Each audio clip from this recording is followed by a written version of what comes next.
Hey, everybody, welcome back to Engaging the Phenomenon. And today we have a special panel of a group of awesome people. We got Danny Silva, Ryan Robbins, aka UFO Jesus, Joe Murgia, and Richard Dolan. Welcome, everybody. Thanks, James. Hey, James. Yeah, so this is a crash retrieval panel. So we're going to be discussing crash retrievals, but kind of anything that goes along with that. So just to start, we'll go at where do people stand on crash retrievals just to introduce the subject. So let's start with Joe Murgia. Where do you stand with UFO crash retrievals? So when you asked me to be part of the crash retrieval week, I was like, James, I'm not a crash retrieval guy. And then I'm like, I do Wilson Davis. That was kind of my introduction. Not my introduction, but I mean, I heard of Roswell, obviously, and followed Stanton's work and other work, but I never did a deep dive into that. So then in 2019, I think it was April, Giuliano, and I'll get to, I have some slides that I saved from back then. Giuliano was like, hey, you got to check this out. And it was Eric Davis's notes where he interviewed Thomas Wilson. So I started diving into that. And I'm still not well versed on crash retrievals. I'm getting closer. I mean, learning, but nothing like Richard and other people like, who's the guy who did Roswell? Don Schmidt, nothing close to that. I just know basics. So I'm learning as I go. So yeah, I do think, obviously, if we have craft here and it's been going on for so long, to me, it's not that much of a stretch to think some of them may have crashed or, as Eric Davis has said to you, landed.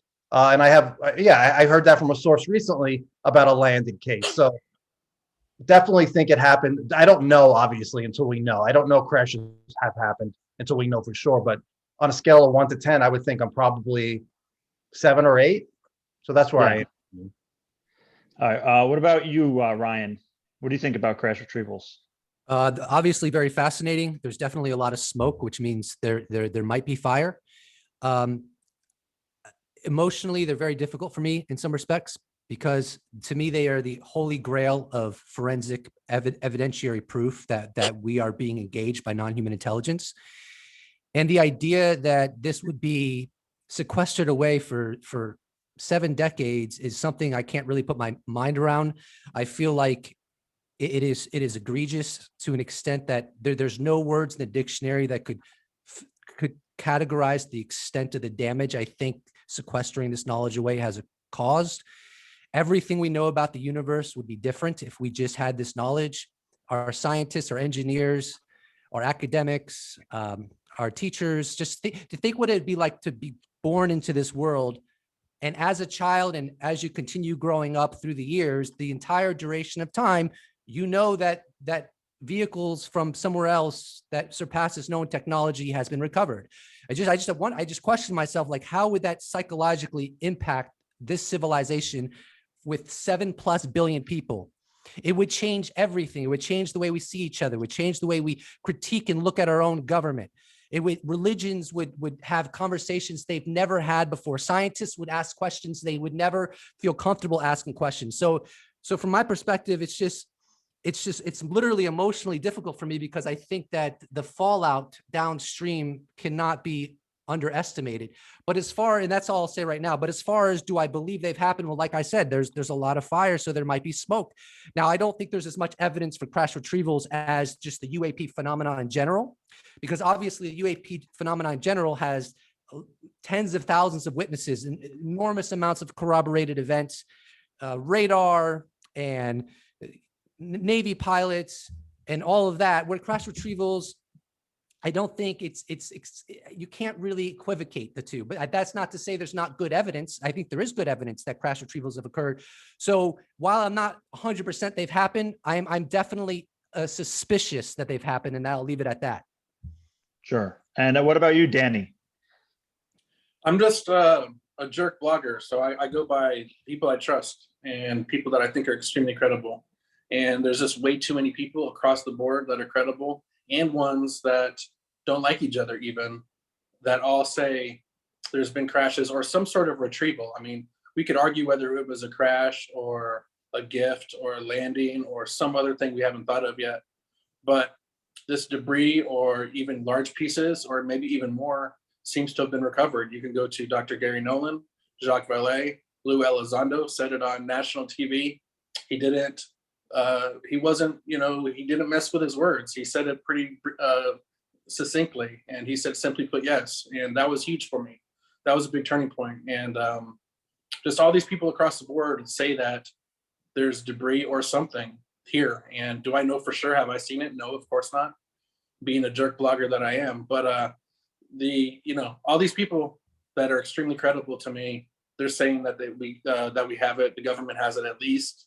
I'm finding that some of the core story, or whatever you want to call it, really does seem to be true. And it's interesting that some of the core story of the UFO lore that was kind of sounding wacky or stupid over the decades and decades, it seems to be pretty true. A lot of it is actually, not all of it, but a lot of it. And one of those things is the UFO debris that was probably crashed or something, and the government has it, and I think probably citizens have it too. So I'm there with it. I don't think Lou would put his life on the line saying that on national TV. I don't think Gary Nolan would spend so much time, and Jacques Vallée would spend so much time trying to get these scientific journals on board with some of the evidence, at least. And I think there's still going to be a lot of cool things coming out with Dr. Gary Nolan and Jacques Vallée. I'm excited about that. And what about you, Richard? Hi, James. Hi, everyone. If I were to go from 1 to 10 on a scale of what do I think crash retrievals have happened, I would put it at 9.99 plus. I think it's that strong a case. Everything that everyone else has said, I think, is right on. Like the number of the things that Eric Davis has said, which are very interesting. Lou Elizondo, a little over a year ago, 2 years ago on Tucker Carlson, just put it out point blank that there have been. But even prior to that, there are two researchers that I would recommend everyone check out their book. Both of their books are not easy to get a hold of. This is insane. So one is by Ryan Wood, who's a friend of mine. Ryan wrote a book, I don't know, maybe 20 years ago, called Magic Eyes Only. If you look for it on Amazon, it's like $500 or some ridiculous amount. It's a very fine book. And he has about 75 possible cases of UFO crash retrievals that he lists over in there from 1941. That is the Cape Girardeau case, which is a very good one, by the way, through the end of the 20th century. He doesn't rate them all as super strong, but I would say like maybe a quarter of them he does rate as above average. I think he's actually a bit tough in some of his ratings, but yes, he's got very good description of well-researched crash retrieval accounts. And then the other one that I think is absolutely foundational for our history of this is Leonard Stringfield. The thing about Stringfield, he died in the 90s, and he's like, most people have really forgotten this man, but it's a horrible shame because Leonard Stringfield, starting in the 1970s through the 80s until his death, collected, I think, well more than 100 really strong, interesting cases pertaining to UFO crash retrievals. And they are now all available in one big fat book, $80 on Amazon. But I am telling you, it is absolutely worth it. And I just pulled it up here. It's the UFO crash retrievals, a complete investigation, status reports 1 through 7. Because he wrote these little status reports. They were published by MUFON, which had a readership of 2,000 people through the 70s and 80s. No one read these things, but they are absolutely stellar. Stringfield was a good writer. And I'm just pointing this out because he put together all of these different cases and very well. He was very careful. Cases in which someone talked about being at a crash retrieval, or many very commonly saying, I did a security detail at Wright-Patterson where I saw alien bodies, or I saw alien bodies in this place, or my dead husband who was in the Air Force told me about this, and on and on. And they're all part of this. He even got an alien autopsy or an alien film story from the 1950s. I mean, long before anyone heard about Ray Santilli, Stringfield was getting similar kinds of stories about people who claim to have seen these film versions of dead aliens in a tent and this type of thing. So, and then you've got statements by Barry Goldwater, former senator, and you got statements, you got the whole Roswell investigation and so much more. Before we went on, we were mentioning just the name Grant Cameron came up, and Grant, back in the early 90s did research along with another individual that dealt with a man named Eric Walker. Eric Walker, former president of Penn State University. There's this whole little trail of breadcrumbs that led them to Walker. And sure enough, boom, he had a lot to say about UFOs, not necessarily to Grant, but to other researchers, MJ-12, crash retrievals. Like the amount of information on this is just extraordinary. And, you know, some of us are talking about the interview Lou Elizondo just gave for Theory of Everything YouTube. And Lou was talking about, you know, recovered materials there as well, including biological materials. So this information's coming out, and I think it's exciting to know that it's coming out. Yeah, I think it's interesting to note that, you know, all these guys with super high clearances, not one of them is saying that there's nothing there. All of them are seeming to indicate that there's something there. They've been trying to kind of burrow their way into the concentric circle of, again, the core story or the core secrets. You know, it all involves, you know, possible crash or landed UFOs, biological material, metamaterials, or what Dr. Gary Nolan has called ultra materials. And again, Lou Elizondo's statements, are highly indicative that there's something there. And again, he's went out of his way to keep the issue kind of in the forefront. So I think it is too within reach of the conversation that we should be looking and talking about it. Now,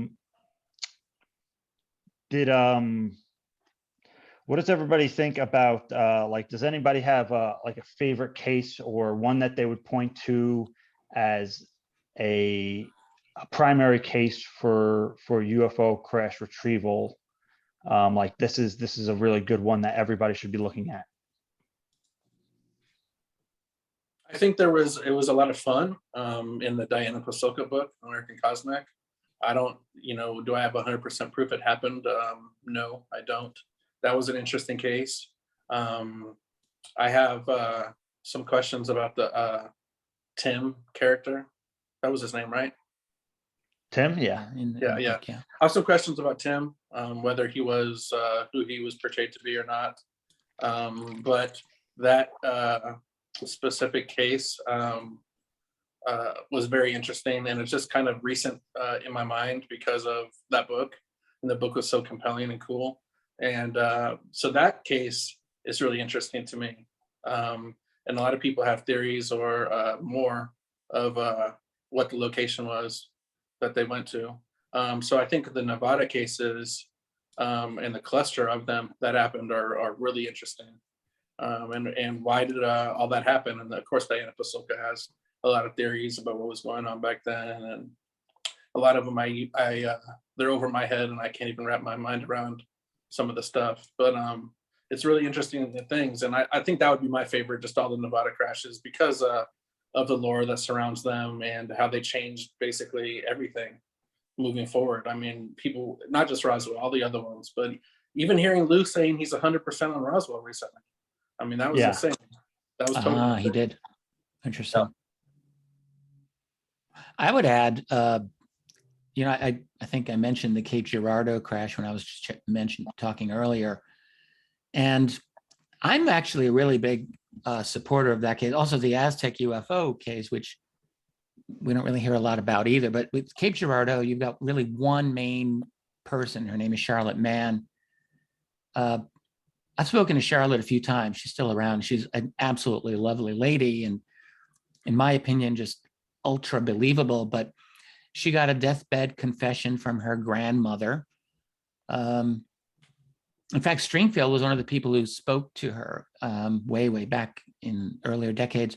But her grandfather was a man named William Huffman. Yeah, Huffman, who was brought in to pray over, he was a reverend. He was brought in to pray over crash victims outside of the town of Cape Girardeau, Missouri. He was talking about police being there, FBI being there, emergency people. Strange craft, glyphic type of writings. All of that was from 1941, really early. And then, we all know about Roswell, which I think is a strong case for something exotic, but we've talked Roswell to death.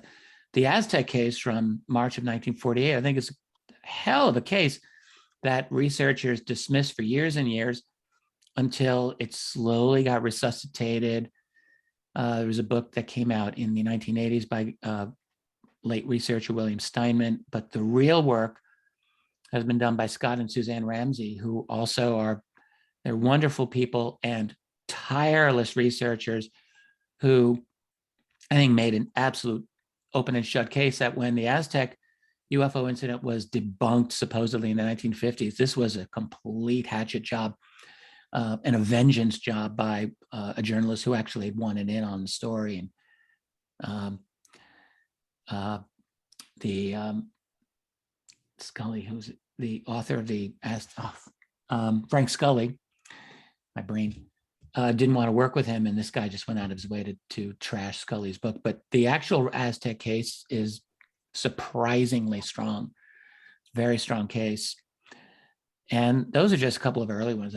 There's quite a few others. Jacques Vallée and Paola Harris have been talking about the Trinity case from 1945, which actually is not, it's a decent case. I think, again, you can only make so much when you've got witnesses who are 9 years old, but 9 years old, you're old enough to know what you're seeing. And, years later as an adult, I don't think there's any reason to doubt that these two witnesses did see what they did. And they actually, they were first, they were on horseback, these two kids, days when kids could just do all kinds of things that they can't do today. And they were out there and they came across this craft with apparently 3 dead bodies in there, alien bodies or creatures of some sort. And there's a lot that they had to say about that. And I'm very glad that Jacques Vallée and Paola wrote this book.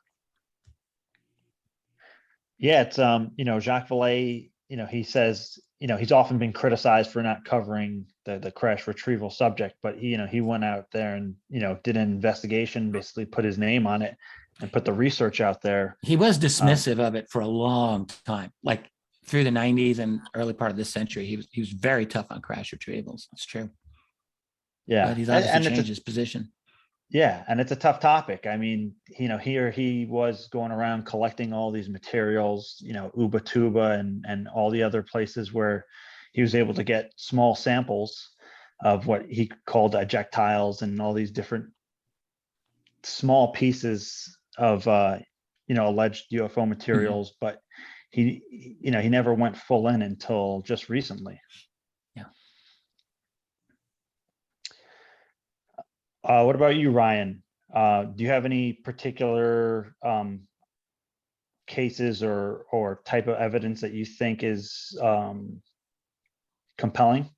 Well, crash retrievals is probably one of my weak points. I haven't done that much research into it, but I'm really happy that Jacques Vallée and Gary Nolan are doing a examination of materials to ascertain if there's any strange makeup of them, to maybe give credibility to the proposition that they may not have been produced on Earth. I know they've said that there could be one of two possibilities with these materials. If they were produced on Earth, it costs an enormous amount of money, like hundreds of millions of dollars to create, or it could be coming from some sort of craft that has been retrieved and is of unknown origin.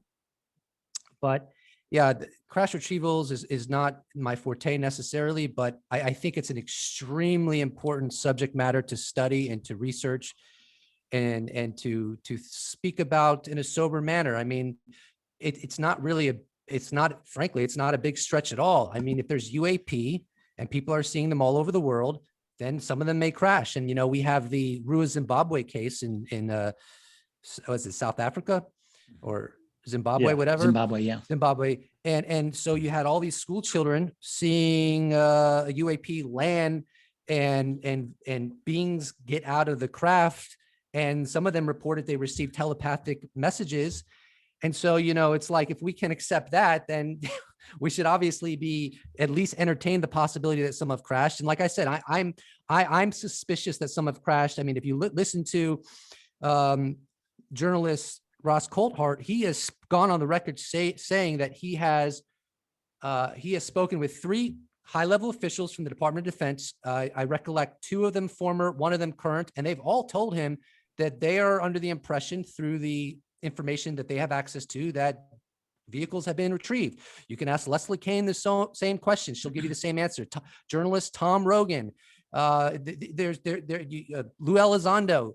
There are people who are credible who are saying this has happened. So for anyone to say, oh, it's all nonsense, well, that's kind of ridiculous. We can't say that with any degree of certainty. It's all nonsense. And I think at the very minimum, we should all be suspicious that something like this has happened, and the government has lied about it, just like they've lied about the UAP subject in general. And retrievals have happened, I think, 100%. The question is, what, was it like some satellite, some Russian satellite, Chinese satellite, or was it, something else? But I think it's beyond provable that the government is retrieving material. But again, we have that drone or satellite monkey on our back, where that's what makes it hard to prove. But they're definitely going around retrieving things, and it's not always a UFO crash retrieval program. It may just be some government entity like FEMA or whoever comes up on it first. If there's a crash or something, then maybe first responders are going to get in out there first. It's not always some UFO team, at least not at first. And I think that's really interesting. But of course, we have to make the argument that it's something from a UFO or something like that, rather than a drone or a satellite or what have you. I've just add. Oh, sorry. I was just going to say, and I think it's fair to be suspicious that they're seeing UAP. Like, just look at Roswell. We have hundreds of witnesses that have come forward. We have Jesse Marcel. People can tell the difference between some sort of exotic vehicle and weather balloon material, and that's all I wanted to say. Yeah, I was just going to mention when Danny was talking about, retrieval of objects. I mean, we had back in circa 1961, the establishment of something called Project Moondust. And that was an explicit program to recover exotic debris. And if you look at the original Moondust document, they talk about, I don't have it in front of me here, but it talked about recovering Soviet or Russian spacecraft and this and that and this and that. And then one is unidentified flying objects. So as distinct from all of those other things, like spacecraft and the like. So now, I don't know that proves that they thought UFOs were extraterrestrial, but it does, we're talking 60 plus years ago, they were distinguishing UFOs from everything else that we could identify as prosaic and some other nation's technology. So I think it's been going on for a while. And Jay, oh, go ahead, Joe. If you want, I could just take you through some of my slides that I came up with this, because it takes you through my story of how I even got into crash retrievals. So 2018 was like close to Thanksgiving. I saw Eric Davis post on I think it was on George Knapp's Facebook, saying Jeremy Corbell's documentary on Bob Lazar is about to come out. And I was like, and Eric Davis jumped in. He's like, we don't need a documentary about Bob Lazar. He's a liar. I'm like, how about you wait for the documentary to come out? You watch it, and then you can judge Lazar's story. He's like, I don't need to see it. So we started communicating privately, and he was giving me his opinion on Lazar, and then we started talking. We became friends. And then I will share my screen where it went in April of 2019. And now, of course, I cannot find, oh, there it is. Just tell me if this comes up okay. Can you guys see the screen yet? I do not see it. Is that it? There we go. There we go. Okay. So April 19th, 2019, Giuliano Marankovic, one of the best researchers out there, Mr. UFO Google, he sends a message to Chris Wolford, and me and Danny, and says, hey guys, I got this. You're not going to believe this. And it was the Wilson Davis notes. Basically, in 97, Greer said that he had briefed a Joint Chiefs of Staff guy. And I heard it on the radio on Art Bell back then. So I didn't know who was this Joint Chiefs guy. Well, it turns out it was Admiral Thomas Wilson, and the notes came out, and Eric Davis apparently interviewed Tom Wilson, Admiral Wilson, in 2002 in Las Vegas, and Wilson told him he found the crash retrieval program and he was shut out of it because he did not have a need to know. So I wrote to Eric Davis. I'm like, hey, what's the deal? I know you probably can't say anything, but the notes are out there, because we had held off even talking about it because we didn't want to get other people in hot water like Eric. And he said, no comment. And Eric always comments. So I was like, okay, these could be legit. And like, who's Eric Davis? So he has his PhD, University of Arizona, 91, astrophysics, specialties, breakthrough propulsion physics for interstellar flight, co-author of Frontiers in Propulsion Science, which Lou Elizondo has held up before. It's a peer-reviewed academic, I think they call it a monolith. And he's been a contractor consultant to the United States Air Force Research Lab, DoD agencies, Department of Energy, NASA, and others. He was a contractor as an employee of Earth Tech to OSAP. He was a consultant to ATIP and the UAP Task Force. He authored 5 DIRDs, Defense Intelligence. Danny, what are those called, the DIRDs? You guys. Defense Intelligence Reference Document. Thank you. For OSAP, he co-authored one other, covering topics such as transversal wormholes, stargates, anti-gravity, numerous articles and papers in mainstream physics journals and publications. And I was talking to you guys beforehand. Some of these that he sent to me yesterday, they have titles where I don't even know what the word means. I mean, I'm prepared not to be able to understand what's in the actual paper because there's a lot of equations and stuff like that. But quantum inequality on the Alcubierre drive, which I do know what that is. And then the Levi Civita space times, don't know what that is. And he wrote a paper for the Air Force Research Labs on teleportation, which he gets a lot of flack for. He thinks outside the box. And I believe he interviewed Admiral Thomas Wilson in Vegas in 2002. James, anytime you want to cut me off, I got a lot of stuff. Just let me know. So that's 2019. He had just been made a member of the International Academy of Astronautics, which is an independent non-government organization recognized by the United Nations, members from 83 different countries. I remember that day. He was excited. There's his official being made a member of the group. And then that's the New York Times article in July of 2020. This came out. We all knew it was coming. And it said Davis works for aerospace. And he gave a classified briefing to the Defense Department agency as recently as March about retrievals from off-world vehicles not made on this earth, which reminds us of the language in the Wilson Davis documents. And it said he also gave classified briefings to the Senate Armed Services Committee and the Senate Select Intelligence Committee 2 days later. And then Frank Milburn, who's written some great articles, he had Eric Davis's emails from an email group. I think it's Jackson Party's group. And Eric just said, yeah, those craft are off-world, as I've told 2 Senate committees, staff, and DoD agencies. And that his response, what he said about that, it's not his opinion, but where the physics and the facts lead.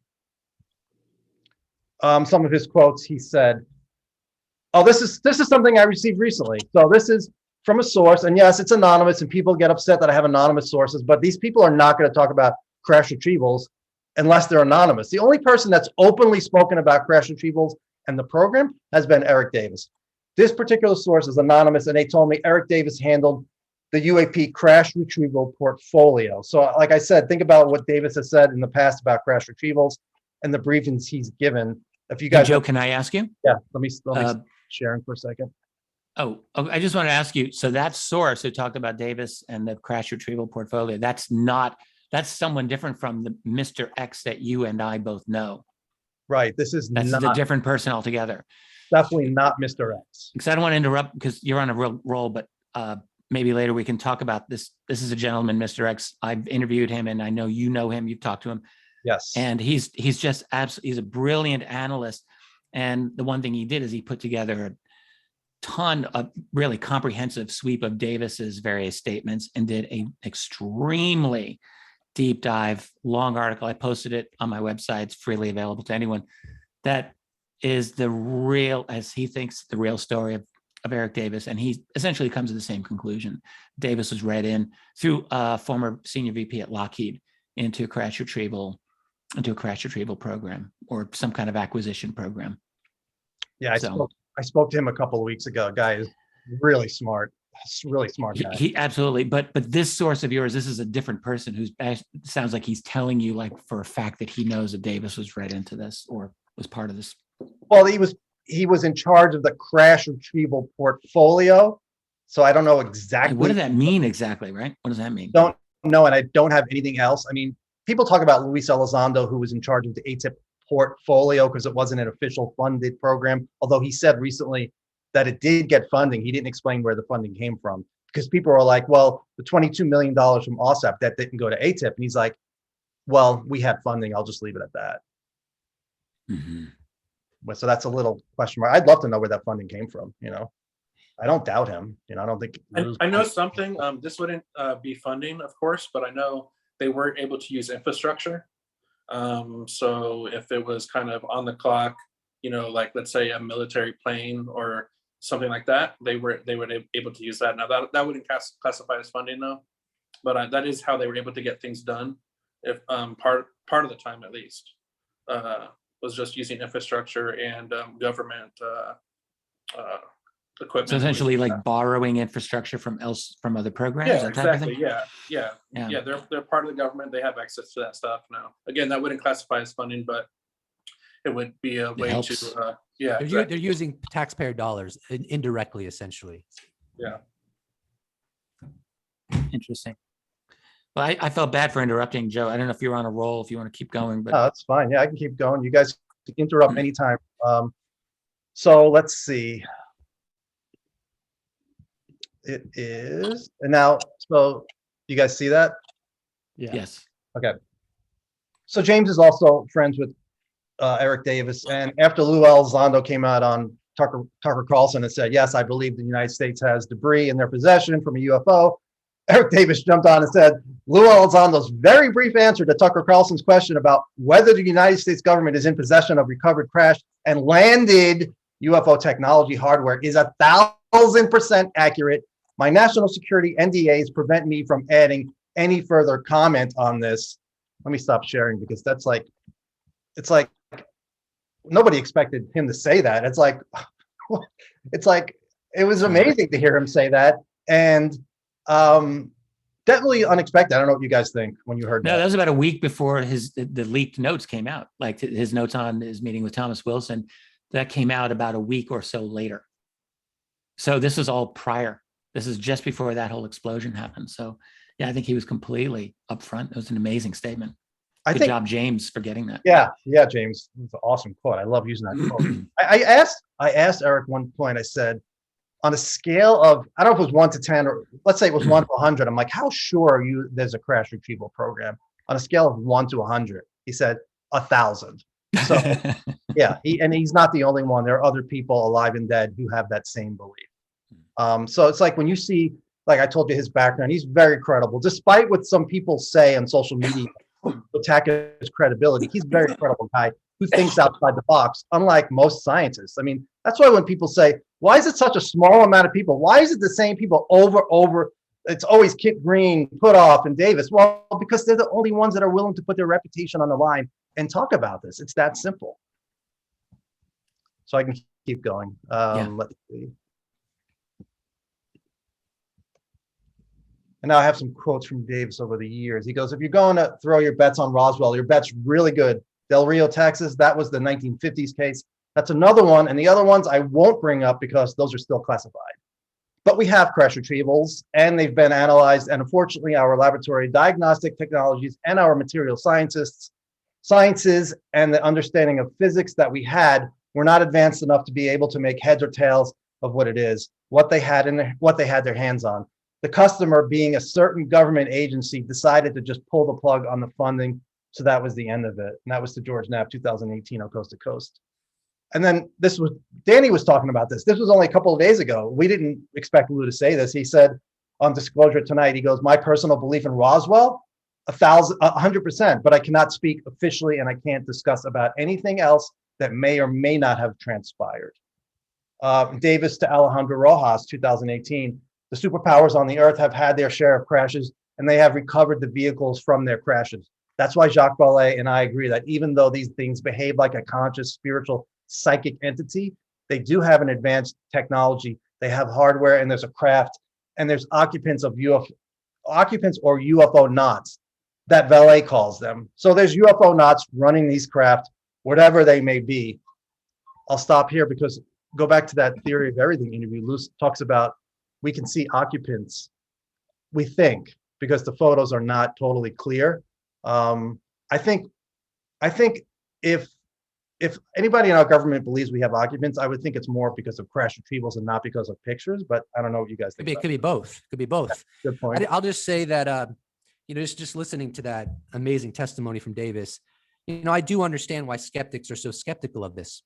Not because it's outlandish that there are UAP piloted by other intelligences engaging our planet, but when you listen to Davis's words, and he talks about not just one crash, not just two crashes, but multiple crashes. I get the impression in the United States alone. And then he talks about worldwide crashes. I mean, I've heard Elizondo speak about a crash that was acquired in Italy. He saw the documentation. He says that looks interesting. I don't remember his exact words, some documentation with Mussolini.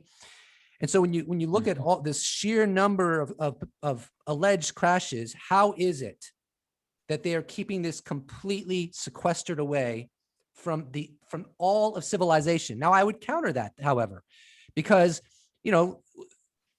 ironically, Neil deGrasse Tyson had made a great quote recently, and I use this a lot when people say something can't be. I say, well, I use this quote, even though he was using it not to support UFO intelligence existing, but he said, the universe is not obligated to make sense to you. So just because something seems outlandish or seems like it's unlikely doesn't mean it is. And so what I wanted to say is that, we had the Nimitz encounter in 2004 with an amazing array of aviators and technicians and radar operators. And the witness testimony is corroborated. And interestingly, not one of the witnesses, not one that has come forward has said, you know what, I think it was a glitch, or you know what, I think it was a Chinese drone. Every one of them are in unison that whatever was encountered that day is technology that surpasses known technology, whether it's extraterrestrial or not. And so my point is that we went all these years without knowing that took place.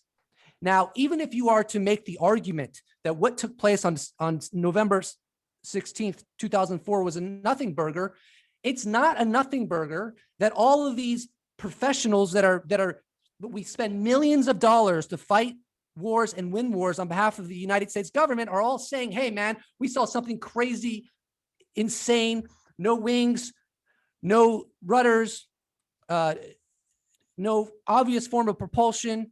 We all saw it. We saw it on radar. We saw it visually. Six aviators saw it, whether it's Chad Underwood or Fravor.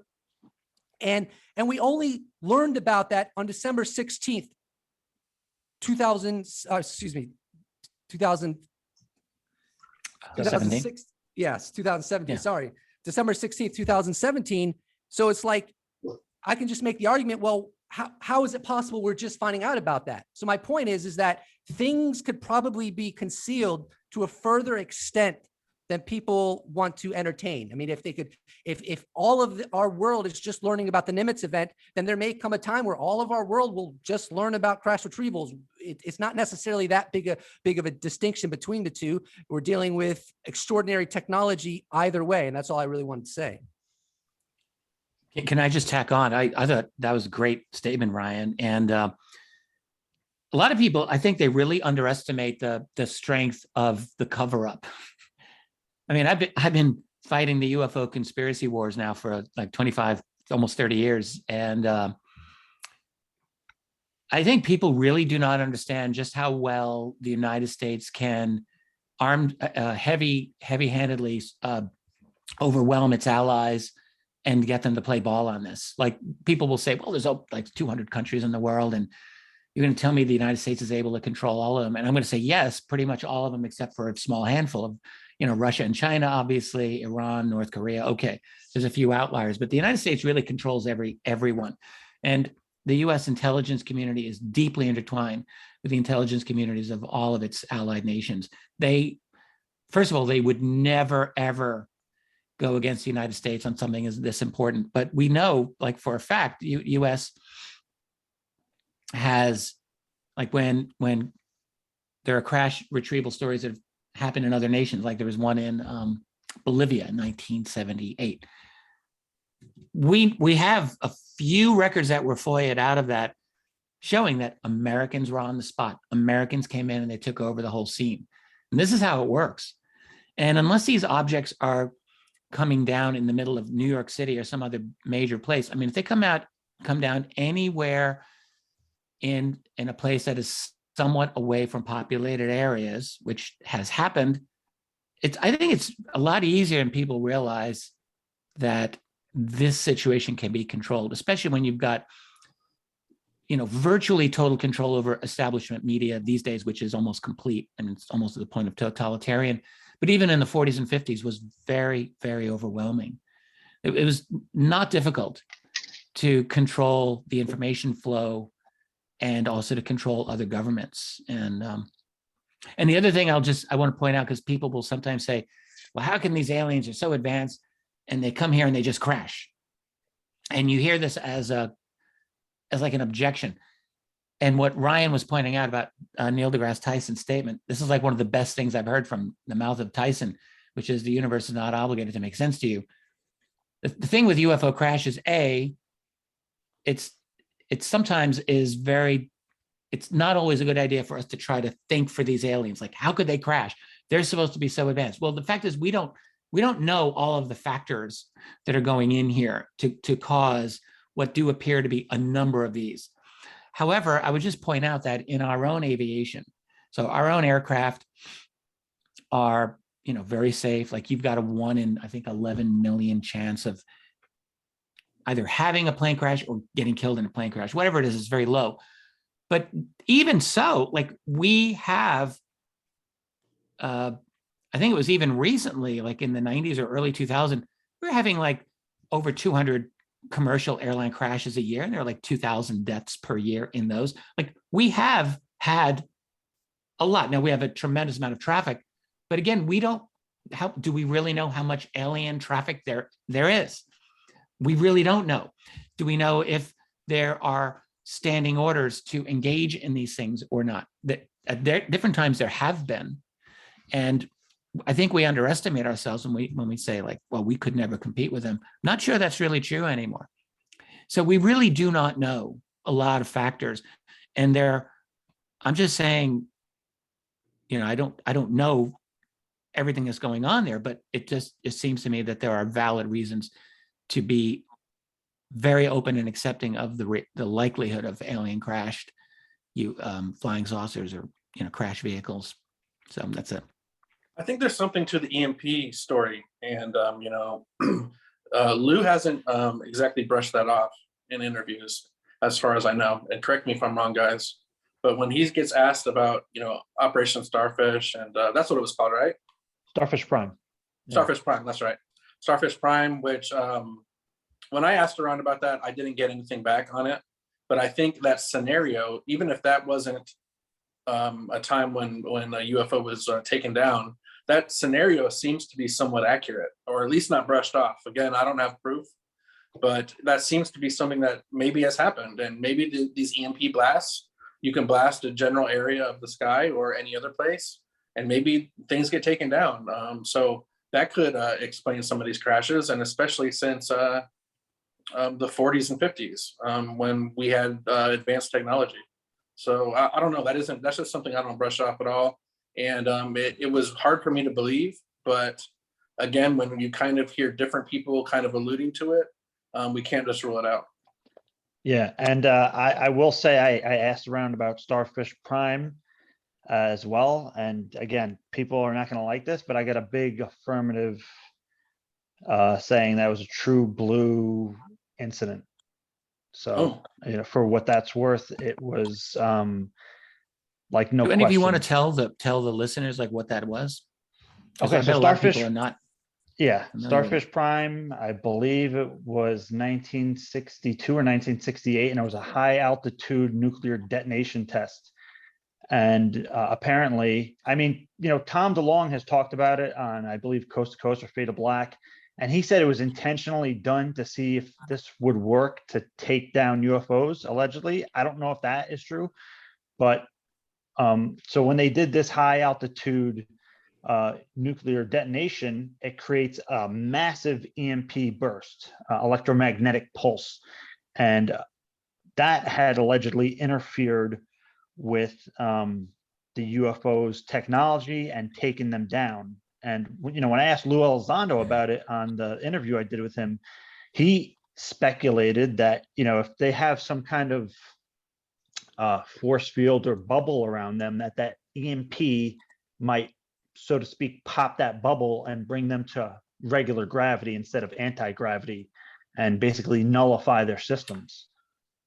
Yeah, I just mentioned because in a book I wrote UFOs for the 21st Century Mind a number of years ago. And in that, I put in a story of a man that I interviewed. His name was David, U.S. Navy. And he was part of something called Operation Dominic, which was also 1962. And Dominic was a series of high altitude nuclear detonations. This is in the period where the United States was just detonating nukes like all the time. And so were the Soviets, the Russians. Yeah. And Dominic went from, I think, April 1962 to October. It ended during the Cuban, or right after the Cuban Missile Crisis. So this went through late October 1962. And this man was part of a number of those. So he was out in a Navy vessel off the coast of Hawaii. And he would, first of all, one thing he said to me is that this was typical, that every time before there was a scheduled detonation, because they did, I think there were 36 high altitude nuclear detonations during that period of time. So from April to October's amazing. Good God, right?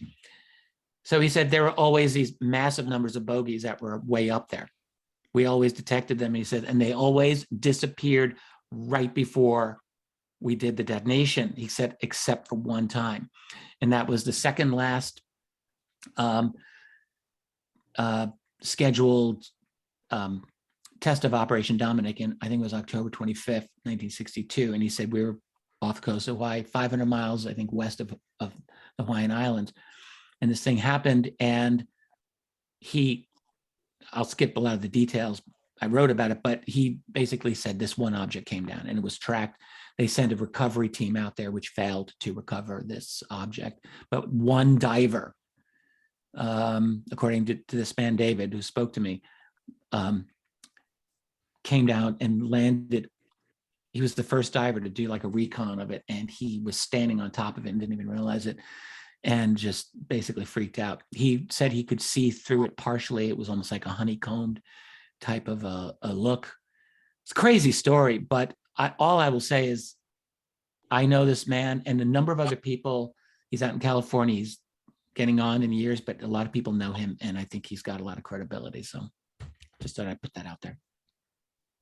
Yeah, go ahead, Ryan. I was just going to say that because we're on the nuclear detonation subject, I recall George Knapp saying that in some of the research he did, that there were people who were actually paid during the test site in Nevada, when they would actually blow up nuclear devices. There were people that were paid to be on the lookout for UAP.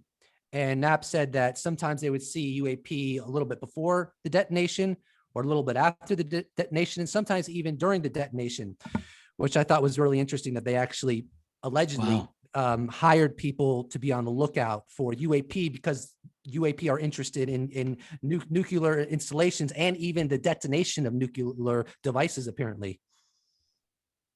Well, that fits with everything else. That's great for mentioning that. And that even ties in with Jacques Vallée's Trinity story. Just shortly after they did the first detonation of an atomic, weapon as a test, we have the Trinity case occur. Yeah. Yes. Definitely significant. It ties in, and then you've got, in addition to the crash retrievals and that connection. I mean, hey, Roswell. Who recovered at Roswell? It's the unit in the world that had access to nuclear weapons. But all of the cases of UFOs and nukes, Robert Hastings, great researcher, wrote a lot about this, big fat book, describing not just the Malmstrom case of 1967 or the Minot Air Force case of 1966, but many, many, many others. Warren Air Force Base in Colorado had a number of cases in later years, and quite a few others that Hastings documented very, very well. And going all the way back into the 40s and 50s, you had something called the green fireball phenomenon of 1948, starting 48, going in 49 and 50. Localized activity over Los Alamos National Labs. No one can figure this out. It freaked everyone out. All the scientists. You've got these Edward Teller was one of the scientists, father of the hydrogen bomb, who was part of the team classified. A man named Dr. Lincoln La Paz, one of the foremost experts in meteors, as part of this. And everyone concluded this is not natural. This is not a natural phenomenon, but no one, like, is it the Russians? Are they sending these sensors over Los Alamos? Like, we do not have an official conclusion, but that's that's an amazing story. And then you've got sightings over Oak Ridge, Tennessee in the late 40s through the 50s. Oak Ridge was a major nuclear technology establishment by the United States. And then the Hanford nuclear site in Washington had a famous one that we have a UFO document on, detailing sightings over the Hanford plant in 1950. Objects round in form sighted over the Hanford plant. Air Force jets attempted interception with negative results. Anti-aircraft battalions, anti-aircraft squads alerted, Air Force squadrons alerted. Like, this was major stuff. And the public, of course, never had a clue about this. The documents only came out years later, but the UFO and nuclear connection is undeniable. So that's it. Yeah, and it's not just it's all nuclear. It's nuclear plants for electricity. It's aircraft carriers that are nuclear powered. It's weapon depots that house the nuclear devices themselves. It's ICBM installations. It's just, there is a very high level of evidence that it's not just one kind of nuclear platform that they're interested in, and they're interested in anything with nukes, and it's really fascinating. That's right. And Elizondo has been asked before, have any of these warships tried to sort of be utilized to attract UAP? And I don't think I think what he said, if I recollect correctly, is, I really don't want to answer that. That's probably something the United States government should answer regarding that question. And it might have been corresponding to some of the encounters in 2019, maybe, but that's all I got to say about that. Oh, that some of the warships might have had nuclear ordnance or something along those lines? Yeah, or even just nuclear powered, and they may have been trying to bait UAP into the vicinity just to study them. There's a great article, and I may be getting his name wrong, Hermetic Penetrator or something like that. Yeah. It's one of the best articles I saw of the year, talking about a Russian general saying, basically, we know how to bring them in. We do anything related to nuclear. Just planning to do something with nuclear attracts them.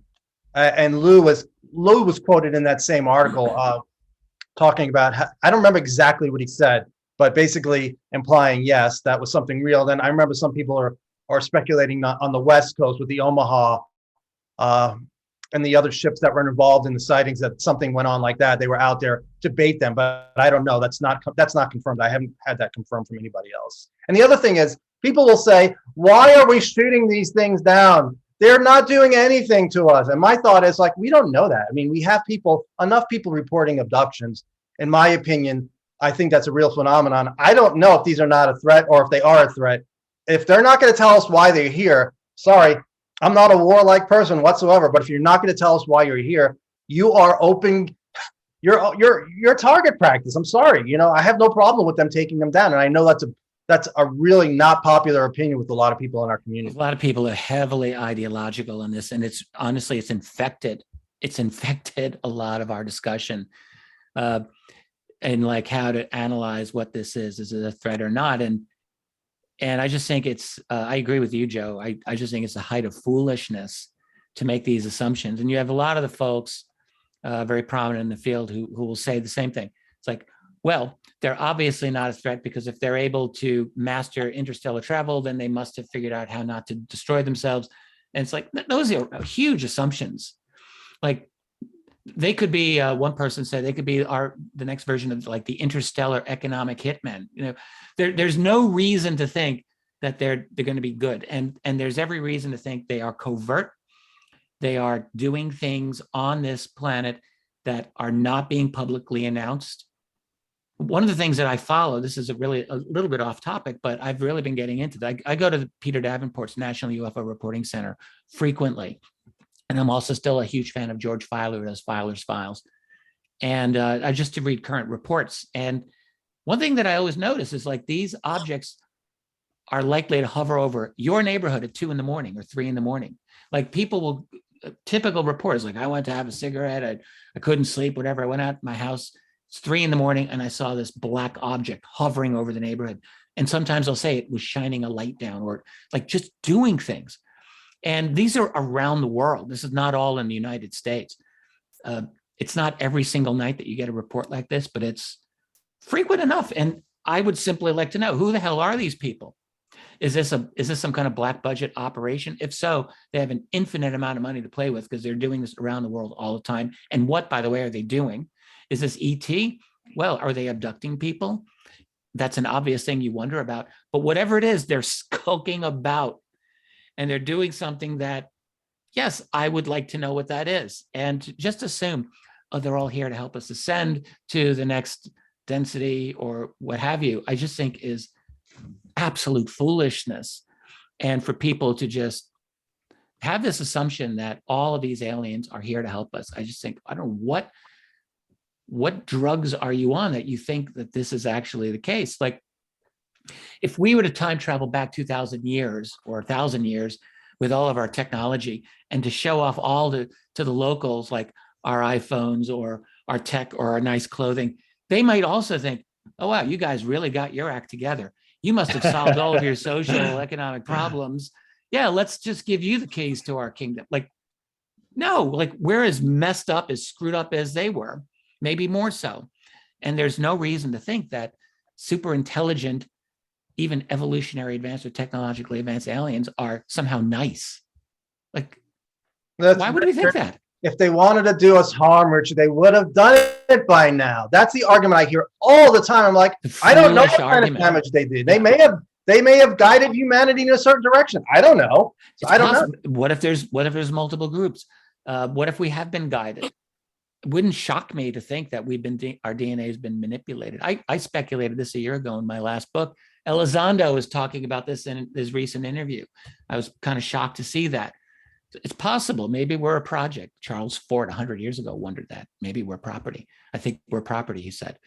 But that doesn't mean, since we have our technology in the last century, let's say century and a half, we're on another level now. We're not what we were for thousands and thousands and thousands of years. 10,000 years ago, the UFO landed. There's not a damn thing we could do about it. We couldn't even write about it. Nothing. Like there's nothing that we could do. Okay. If it happens now, like we have substantial capabilities.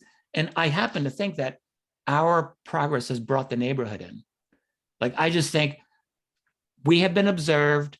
We weren't all that interesting several centuries ago, but once we discovered science and technology, I think the others were like, aha, we're going to have to keep an eye on them now. And I personally believe, UFO sightings have gone through the roof in the last century. I don't think that's simply because we're noticing them more. I think it's because they're actually here in greater numbers.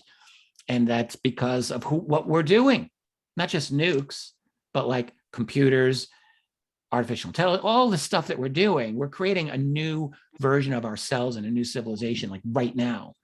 And I think they obviously know this, and that's what's bringing them in. And some of them may think, oh, let's help them out. So I think at least one or maybe more than one group might be thinking they're messed up and we're going to do something about it. We're going to infiltrate. We're going to there's no reason to think that they're all going to be all sweetness and light and wanting to help us. I just think it's logically deeply flawed. And also the evidence does not support this.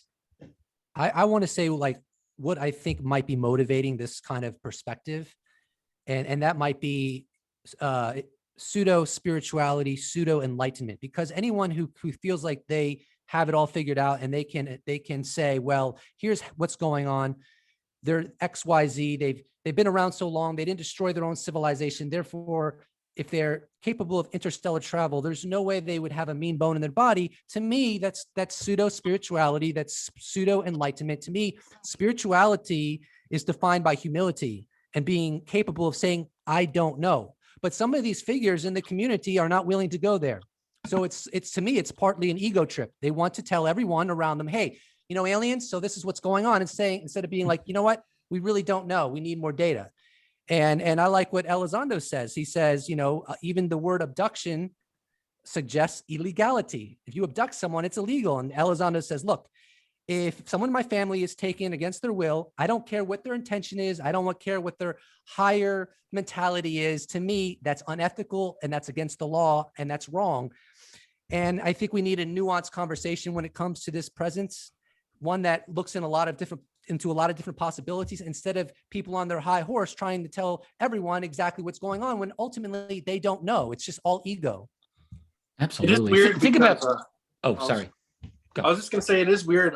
Some of the general public, they're not gonna believe in aliens or UFOs or whatever you want to call them until there's like some sort of Independence Day event. And then we have people in the UFO community, and they're not going to believe that there's any malicious intent until there's some sort of Independence Day event, because they keep saying, why haven't they blown us up yet? Like we couldn't be a farm or something. But that's all I had on that. Think about with abductions when you hear about this. I know we were doing a crash retrieval panel. Sorry, James. But like when people recount their abduction memories, it's very frequently like there'll be a gray or like an insect type of alien that says, we love you. You are special. Can you imagine, like, what a line. Like that's like the corniest line that any creepy boyfriend would try to like tell us, like, oh yeah, you're really special, baby. Well, they tell this to us. How can they really love us? Like, you don't even know these beings and they love you? Seriously? And yet people will report feeling this intense love and emotion back. Well, what's that all about? Well, they're clearly manipulating your emotions. They figured out how to do that. We know how to screw with people's emotions, and our technology, military knows how to do that. They can induce panic. They can induce, when people have a craft that's over them frequently, they have these bizarre emotional reactions, like either ultra calm or they go into total fear factor mode and they freak out. But like, it's clear that these beings are able to mess with our emotions. And when they take you, they've got total control over you, it seems to me. And they manipulate your emotion. You think about it, you're in a room with an insect-looking being that's got big black wraparound eyes. Anyone would piss their pants in front of such a being, for real, right? They would be in terror. And yet what happens? They're very calm, because frequently these beings will touch your head, and whether if there's pain, the pain goes away, or if there's terror, the terror dissipates. So they can control us. They manipulate us. And if any being that can do that, I'll tell you right now, I'm not going to trust them. Just blanket trust. Like, there's no way. It's like pain medication going into surgery. Yeah, like what they want is they want you to calm the hell down so they can do whatever they're doing, and they'll tell you whatever fun, happy little lie they're going to tell you so that you don't give them a problem. But you experience that as love. And so people will, like, it's like Helsinki syndrome, like you're the hostage that comes to love your captor. And they can do that because they know how to get right into your brain, into our brains. We're not on the same level with them. Like, they've got this great advantage over us. I'm not saying that means they're evil. Maybe they have a nice plan for us and we just can't appreciate it, and they need to calm us down. Okay, like we would do with an animal in the wild. All right, maybe. Even so, I'm with everyone else who's like, there's no reason to just give blanket trust to these beings. And that's not the same thing as saying, oh yes, let's just roll over to the military industrial complex and hand over everything to them. No, you can distrust both sources, frankly. You can distrust the intelligence community, and you can also distrust these other beings. Yeah, I'm like you. I'm open to the possibility that there's a bigger plan we don't know about. But then you see, Lou is asked about psychotronic weapons, and then the conversation turns to Havana Syndrome, and they say, is there a connection between Havana Syndrome and UAP? And he's hinted that there is. He has said it's too early right now. It's something people are looking into. I don't know if you've heard that, Richard, but it's like, really? So it's like, if that's true, it's like, that's not a positive thing. And like I said, I don't know what the Yeah. agenda is. I'm not all negative. I don't know. I just want to consider all possibilities and just not, like you said, just assume that they're here to take us to the fourth dimension. I do know there's a high level scientist who knows a lot about this anomalous UFOs who is studying Havana Syndrome. I don't know if there's a connection with the UAP or not. That I do not know. But then Yeah, maybe a I mean, connection. this is something I can somewhat speak personally to, because I've had positive experiences, right? But part of my philosophy is you shouldn't put yourself in a position where you're reliant on trust of the phenomenon or anything else. So I can understand why when people have that kind of experience, they are, they're stuck with that impression. It's a powerful, overwhelming experience, and it's easy to get locked into that in a way. And I've questioned myself, right? I've had these experiences where I thought were super positive and even beneficial, to some extent. Jacques Vallée writes about Dr. X in The Invisible College, about he had the spiritual transformation. There's been reports of healings and things like that occur. Not to plug my own podcast, you kind of have to have a meta perspective in a sense to be able to step back from that and look at the picture from an objective point of view. And that's not easy to do when you've had this experience, especially because the truth is sequestered, so you're left to your own devices. And that's why disclosure is partially so important, because we don't have a consensus framework to work with to be able to define if something is good, bad, or indifferent, individually or collectively as a planet. So everybody's kind of stuck, again, put to their own devices, and to figure out their own truth, which is going to cause chaos in a sense. So I do understand where people come from, and I've made a video called the phenomenon is accountable. That's a great video, by the Ultimately. way. I love that video. Thanks. Yeah, because but that we kind of have to have the disclosure first, and before we can even move on to those kind of bigger questions, I think, because it's going to really take humanity and society to some extent being on the same page and being able to ask those questions and pool resources together to come to a greater determination of but getting back to I've asked myself, even though these experiences I've had seem super positive, there's been multiple people with me who experienced similar things. Is that some kind of manipulation? Is it some kind of screen memories? And so on and so on. I've asked those tough questions, and I don't know. Or is and it just again, a mixed bag? Could just be a mixed bag. There's good and bad, and yeah. And again, I've had numerous positive encounters, and I can't explain why that is. And I think other people investigating this scientifically have noted that some people just have bad experiences, some people have good experiences, both, and is it possible to turn that on or off? So there's a lot to that conversation. it's kind of like UFO Twitter, good and Yeah, bad.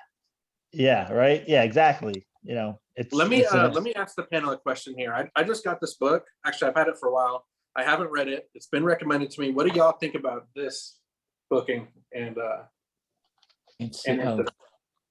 I don't know it. Oh, that's by Art Campbell. Wait, Yeah. this one? Yeah, that's the That- Art Campbell book. Is that Yeah, the one that's- you're talking about, Danny? Yeah, man. Let's touch on this, Crash. Go ahead. Okay. I don't have much on it. I think it's very compelling and interesting, but I'd like to hear everyone else's opinion actually. Okay. I have it sitting on my shelf. I think not right here in front of me, but yes, I knew Art. He died, and I haven't read that book, and I should actually go back over it now. I thought it was a very good book, though. It's You're an reading it important currently? case. Yes. Yeah, the San Augustine case. Chuck Wade was involved with that. They had materials, and there would be these expeditions. I believe starting in the 90s, but then again in the 2000s. Actually, Grant Cameron knew one of the guys that was running the expeditions, and I believe Grant Cameron's friend is the guy who introduced this gentleman Tim to the site. Wait, which Tim? Tim Taylor. Oh, okay. Timothy Taylor. So it was actually Grant Cameron's anonymous friend. He never told me the guy's name. Some guy with a lot of money in Canada financed these expeditions, and that's where these materials came from. And there were several types of materials, including the honeycomb material that is talked about. And this beam really, with the triangle on it that we've seen pictures of, that Grant has shown pictures of, that came from San Augustine, correct? yeah. And again, the funny thing with that is that some of those shapes and hieroglyphs and stuff match like the Rendlesham stuff. What Jim Pennington saw when he touched the craft. So there's a lot of really, but again, the materials, and it says it right on the cover, this is later in years, because I guess maybe like 20, 30, 40 years ago, when they were looking at materials, they were limited. But when they found the materials from this crash, science had advanced. So when they looked at these materials, they were able to look at the isotopic ratios of the materials. And the materials seem like, okay, we know what aluminum is. We know what this is. It's not like some kind of exotic space material, but the purities of these materials are impossible by our standards. To have like a 99% pure aluminum, people have speculated you would have to make it in a zero gravity condition. And this crash is allegedly, I believe, July 2nd, 1947. So just like the day or two before Roswell is when this crash allegedly occurred. And again, there were several materials, and I know some people said that they were talking about one material, and there was another one that was like either the honeycomb or the one that was like frog skin, that they were not allowed to talk about that material for whatever reason. And I think that these materials have been revisited even recently with new patents and devices, and there are very interesting qualities. I think one quote from American Cosmic said, it looks like this material was designed in a different universe. And I don't even know what that means. But And cutoffs. just one thing I want to add to that is that back a number of years ago, Robert Bigelow was talking about how he wanted to be able to have those facilities in space, that you put it up there and it expands. Habitats. So you can possibly, so you can possibly have a lab in outer space, so you can create materials in a zero gravity condition. I see the skeptics when if it does get proven that some of this was made in zero gravity, and I think I don't think that's been proven. Obviously, if it does get proven, I see that would be the next logical conclusion for the skeptics. They'd say there's like secret manufacturing plants in space or something that we aren't told about, and it's still man-made. That's my prediction. That's even going back to the 1940s. Well, it's ridiculous. It's ridiculous, but I think that'll be what they say next. They were already saying it. If you looked at what was the J.J. Abrams 4-parter on UFO, in part 3, they interviewed James Carrion, former MUFON international director. I couldn't get that far in the series. I was tapped out. Yeah, well, I've known James, and he doesn't call himself a skeptic, but I think he's generally a skeptic on UFOs at this point. Anyway, they used him heavily to make the point that all UFOs are our own experimental technology, even going back to the 1940s. And also, and this is just historically inverse from the reality, but as a way to convince the Soviets that we actually had flying saucers. That's actually what they put out there. And I mean, I think that's an absurd thesis. But to the point, I could see skeptics doing this, like this is the next generation skeptical argument. It's not like, it used to be all UFO stories were hoaxes and psychopathological persons and, crazy people. And we're not there anymore. And in fact, the Abrams special made that clear. It's like, you are not crazy for seeing UFOs. They actually are real. So that's kind of a cool thing. And then you realize where he goes with the rest of it is, yeah, we're kind of making them all. And also, by the way, John Mack kind of went native. He thought that there were abductions. There really aren't. It's probably no aliens. That's the whole takeaway from the 4-part series.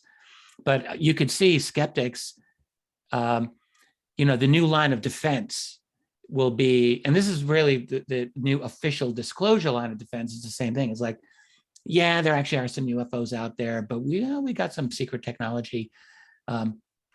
It's either that or there are things out there like, what Lou used to say publicly, and he's gone much farther now, but well, there's something out there. We don't know what it is. Like that's the new acceptable line, but skeptics will definitely, I think, very likely go to we're making them secretly.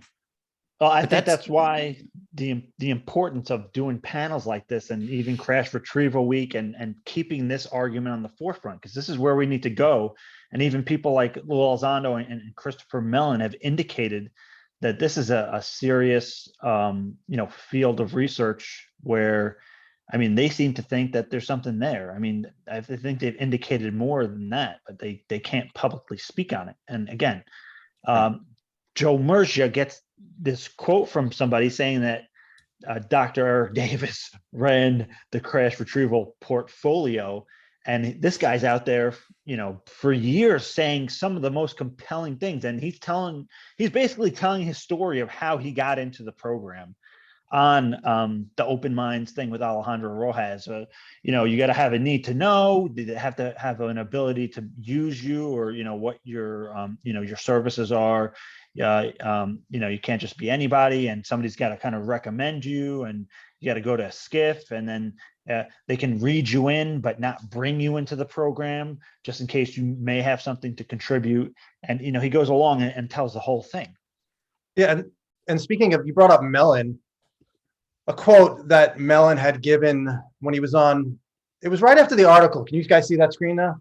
Yeah. So right after the article came out in the New York Times, Michael Smerconish on CNN, as far as I know, one of maybe one or two people in the national media, maybe one, who asked about that quote. And he asked Mellon, after reading the quote about off-world vehicles not made on this earth, he said, do you believe there are objects in our possession, broadly defined, our possession, that are from something other than this earth? And they're talking about, now, remember, Eric Davis did brief folks on Capitol Hill. And Mellon says, what I'll say about that is I think that assertion should be taken seriously. I know Eric very well. I understand his arguments. I was present in his briefings on the Hill, and he tried to provide some leads for them to follow to enable them to potentially confirm this. It's an issue that should be taken seriously. And then you see what's in the language now in the House National Defense Authorization Act. It talks about they want an update on any efforts, understanding on the ability to capture or exploit discovered and unidentified aerial phenomena. And they're talking about making going off-site. So I'm thinking, and Lou Elizondo has said that's crash retrieval territory right there. So I'm hoping Eric Davis gave them enough information. You need to go here, here, here. This is where this is. Talk to this person, and hopefully they'll take that. They'll bring somebody with them who has access. Maybe the Secretary of Defense. I don't know who would have access that Admiral Wilson did not have access. I don't know how much higher above him. I don't know if it makes a difference. Maybe, Richard, do you know, would the Secretary of Defense have access to that program? In theory, the Secretary of Defense would have access, but in practice, the question is, would he practically be able to or desire to access some of those programs? Because if you read Eric Davis's notes from that meeting with Wilson from 2002, and I'm guessing most people following this are at least somewhat familiar now with the whole Davis-Wilson leak notes controversy. Wilson tried and failed when he was Deputy Director of Intelligence for the Joint Chiefs of Staff in 1997 to get access to a special access program that dealt with reverse engineering alien tech. But he got some information, and 5 years later, he's telling Davis about it in this private interview. But within the Department of Defense, you've got something known as SAPOC, the Special Operations Oversight Committee. And within that, you have something called the SRG, the Senior Review Group. And those are very, like, the smallest handful of people. Chris Mellon had access to the Senior Review Group. He was part of the Senior Review Group at one point after Wilson was there, but Christopher Mellon knows about this. He wasn't in charge of it, I don't believe, but he was part of it. So a few people would have access, and the SecDef would, in theory, have access, but that doesn't mean that he would. And that doesn't mean that any of them would really be involved too, because all of those programs, as we could see in those notes, are dominated by the private contractor, probably Lockheed in this case, but it could be any of the others. It could be Raytheon, it could be Boeing, it could be, a number of others. And it absolutely looks like you've got the DoD personnel are basically liaisons, and a very few of them, like 3 or 4 maybe, might be involved in an annual review of those special access programs and basically check off their budget for the next year. But it's not clear that they, at least we're talking 20 years ago, because this is really all that we know. I don't know what's going on today, but it's not clear that they really had any operational authority over this. There was an article that was sent to me, it was referred to me by one of the people in that whole crowd. So you're talking about the Bigelow crowd, which includes Eric Davis and Hal Puthoff and Kit Green and Colm Kelleher and Edgar Mitchell and Jacques Vallée, part of it.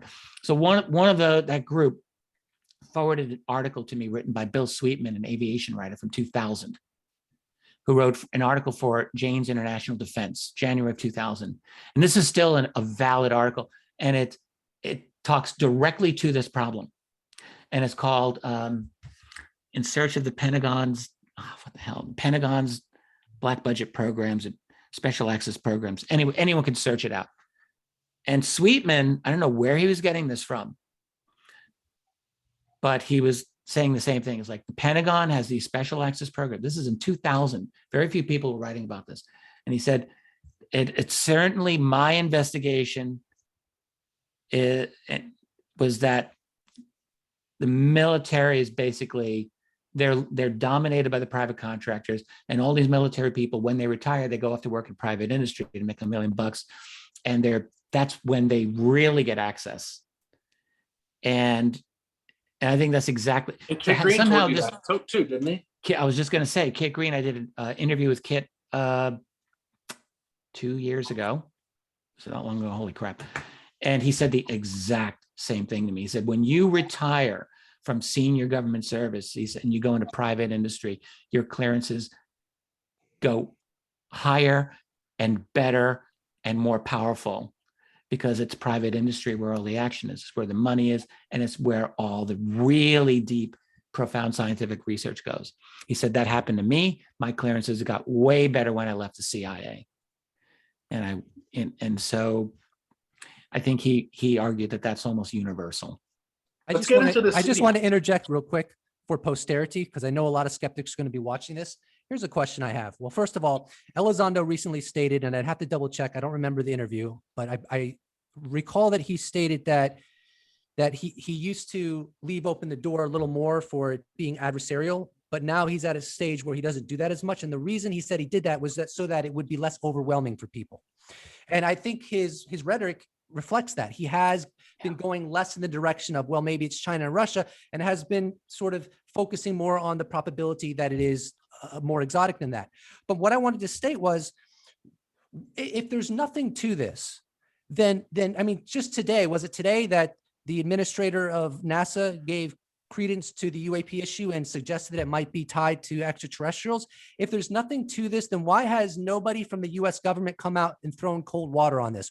Why have no military officials, whether from the Navy or the Air Force, with credentials, come out and say, we have all the sensor data, everyone, and I got to be honest with you, what Fravor saw and what Coin saw and all these other technicians, Gary Voorhees saw it was this, and we really should kind of distance ourselves from this rhetoric that's starting to spread everywhere, including 60 Minutes, including Fox News, CNN, the New Yorker, the New York Times. Nobody from the US government has come out and done that. And you have to ask yourself, if they really are so certain that this is just adversarial technology and have the sensor data to prove that, then why have they curtailed that sort of effort to diminish conspiracy theories that are inevitably starting to get emboldened and starting to spread, and people are giving more credence to the proposition that it's extraterrestrial? That to me that's a bizarre situation that we're in. And I have not heard any skeptic give a good answer as to why the US government has not thwarted this conversation if they in fact are capable of doing so. What would hold them back from doing that?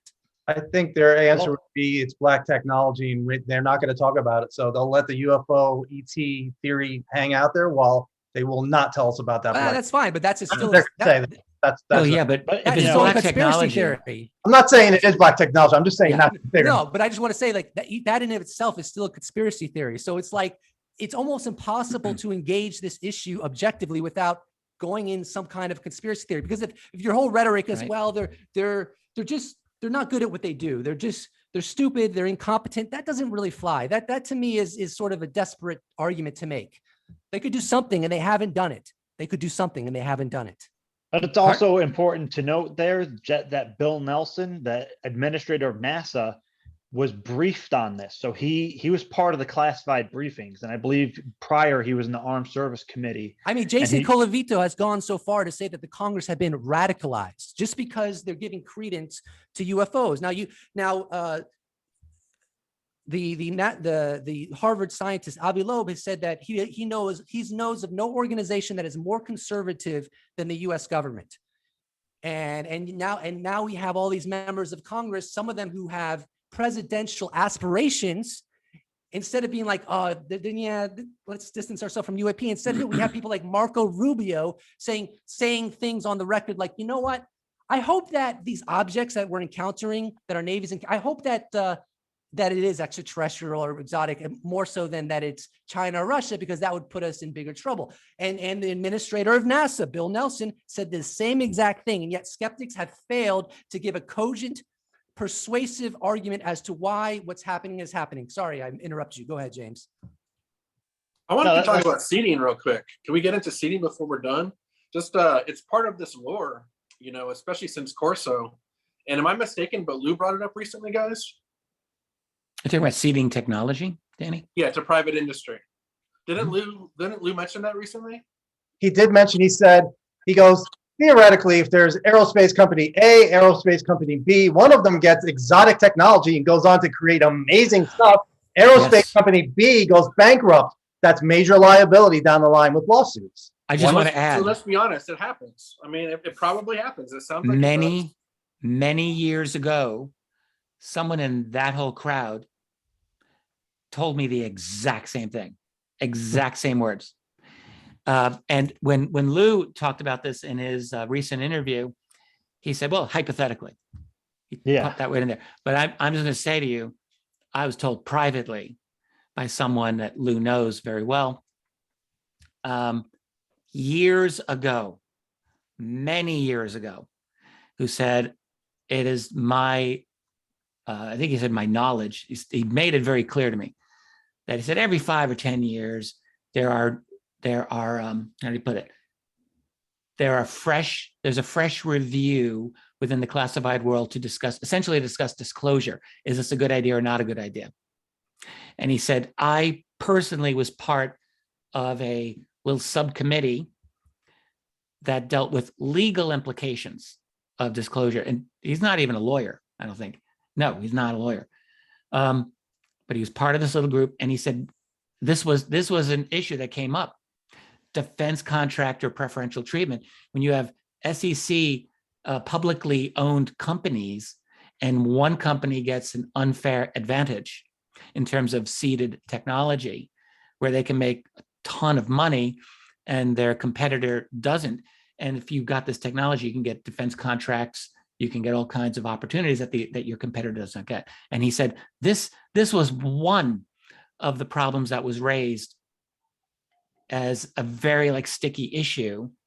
So I'm just telling you, this is well more than a decade ago that I had that conversation with this particular individual. And when I heard Lou say it in that interview, I was like, oh gosh, yeah. They obviously really talk to each other. I get burnt out on subjects because of all the arguing. I was really burnt out on Roswell. Lou mentioned Roswell. I think it was during the MUFON meeting years ago, and now he said he's 100% on it. So now I'm back. I'm back on Roswell. It's the problem. And it's the same thing with the seeding stuff. I mean, people were burnt out on it. We don't know what's true in the Corso book and what's not. Skeptic trolls will beat us to death, Yeah. and this is what happens. It's like, I give up. But then Lou brings all this back, and it's like, I'm back now. So, Well, even Eric Davis said in the interview with Alejandro Rojas, he said, I checked out Corso's claims. Oh yeah, I looked into Corso's claims about the recovered and slow integration of technology, and they checked out. So he was saying that he went and tried to find out if some of that was true, and basically, some of what Corso was saying has validity to it regarding the foreign technology developments. And One thing Lou to keep in consistently gets accused of not going far enough or not saying new information, and he's bringing a lot of these subjects back in a big way, I think. the thing with Corso too, but people, really criticized Corso. There were a lot of obvious mistakes in his book, The Day After Roswell, when it came out in 1997, that should have been fact checked better, and that did not help him. But one of the things was, he's working under General Arthur Trudeau, 1960-61. And so this is 13 years after Roswell. So what I always felt was that, his group was like one group that had some of this technology. And you have to assume that a lot of this was seeded even earlier than that. But somehow Trudeau's office had access to this technology and nothing had been done with it. That's an odd thing to think about, but it doesn't strike me as completely impossible either. And let's not forget Harry Reid, that in the New Yorker story, Harry Reid he asked Lockheed Martin, I don't know what channels he went through, but he basically asked Lockheed Martin to get answers on whether they are in possession of some sort of crash retrieval. And he was basically told he's not going to be given such kind of access. Now, they didn't say, we're not giving you access because there's crash retrievals, but they basically ended the conversation, which was pretty interesting. They said, and Reed said, I don't know why they wouldn't want to put this to sleep unless there's something to it that I don't understand. And he was part of the Gang of Eight, and that needs to be. I think at that point, I could be wrong. Okay. I think he was just a regular senator at that point, because I read that today, because I thought he had said he was part of the Gang of Eight too, but I think he was just a junior senator at that point. I'm just going back to this core story, and it fascinates me when Lou backs up the core story, core lore of the UFO community that's been going on for decades, and it really seems like a lot of it is there. A lot of the crash retrieval stuff, the seeding, abduction, so much of this seems to be true now. That's why I don't think he's a disinformation agent, but personally, because everything he says is basically aligning with the UFO historical record. So if he's a disinformation agent, why is he casting so much light on everything that a lot of people into this subject already believe? How would that equate to a disinformation agent? Now, I guess they would say, well, he's putting some truths in and some lies. Okay, what are the lies exactly? That we don't know if we don't know it's a threat or not. Well, we don't know it's a threat or not. They're trying to fool the Russians. That's the people say, oh, Eric Davis is just trying to make the Russians think that we have a craft that's for a strategic advantage. I don't think that's the case. Let me share just one more quote, because Danny, it's so easy to fool the Russians on that. Danny, we have a UFO. Danny brought up the core story, and a lot of people don't know this quote. It's from Mirage Men, the book. So simply put, the core story, according to Kit Green, is this, and this is quoting Green. The ETs came here maybe once, maybe a few times, either through accident or design. The United States government acquired one of their craft. The only problem was that the physics that powered the craft were so advanced that for decades, we humans have struggled to understand it or to replicate it. And then Pilkington says, it may have not been much, but hearing this information from a man of Kit Green's caliber and background, the effect was akin to a small nuclear device going off in your head. I asked him to repeat his statement, and he did. the aliens have been here, casually mentioned the nickname of the Three Bears given to the three ET craft allegedly in U.S. possession. And Kid has now changed his mind just to keep it fair. Yeah, he's conservative and he I goes agree back and with this forth, but he statement. did say that. He did say that in the book.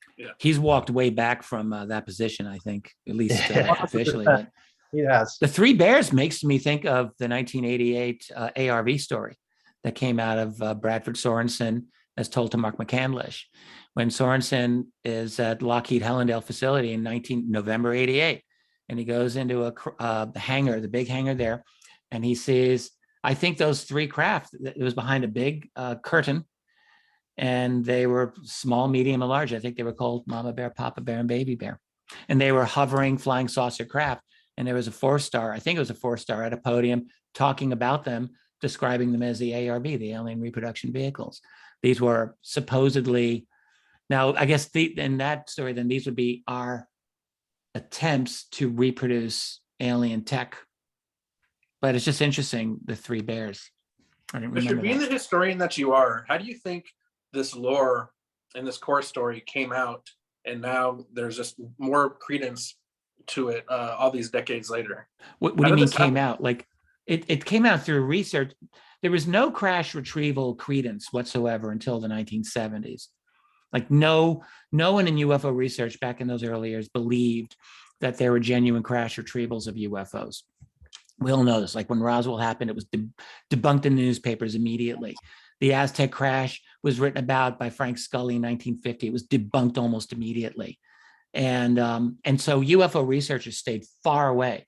So within the classified world, I have no idea how widespread the core story was. I just don't know.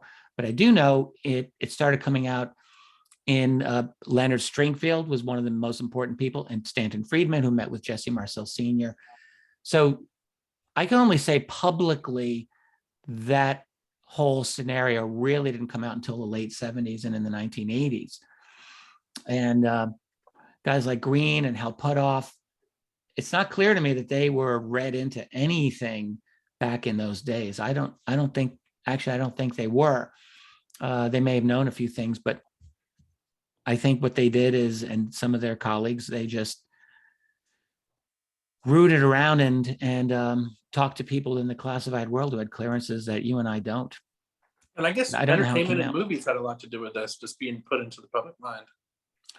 Yeah, well, none of this was in the public mind really much prior to 1980.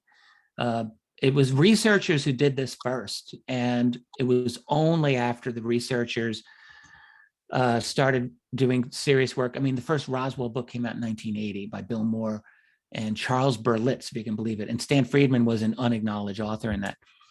And it was only starting in the 80s that Hollywood really starts. I mean, there was Spielberg earlier than that, but in terms of like Area 51 and reverse engineering, all of that came much later, and that was after researchers had already dove deep into it. It didn't come from Hollywood. Hollywood glommed onto what UFO researchers were already doing. Interesting. Yep. Does it strike anyone else as odd that, like, the recent statement by the head of NASA that one of you guys referred to? It's like, yeah, there's this big universe, and could be extraterrestrial, and it's very odd to me that you have more and more of these high-level defense people, even like former heads of the CIA, saying, yeah, it's very interesting, these videos, like they're giving little bits of credence here and there. No one's saying we know it's extraterrestrial, but it's almost as if they're pretending like all of this is a new phenomenon. Like, oh, wow, we're just discovering for the first time that there are these UAP. Like, there is a UFO phenomenon through the 40s and through the 50s and 60s and 70s and 80s and 90s that was hardcore, that involved, we have an FBI document following, I mentioned the green fireball phenomenon in New Mexico in 1948-49. FBI was following that whole thing. When all the military scientists were coming in to discuss this, and they're saying, we've got trackings of objects moving at 9,000 miles per hour, I think was the statement that they had in there, like multiple thousands of miles per hour at high altitudes that we could not attain, 100,000 feet. You know, the U-2 spy plane 10 years later didn't even reach that altitude. So they've got all of this that they've written about, that they know scientists in the late 40s. Like, that's tic-tac UFO capability. When Fravor is talking about how the tic-tac UFO departed in 2004, he said, I had a perfect line of sight for 10 miles. And in fact, I had a practical line of vision for like 50 miles. All right.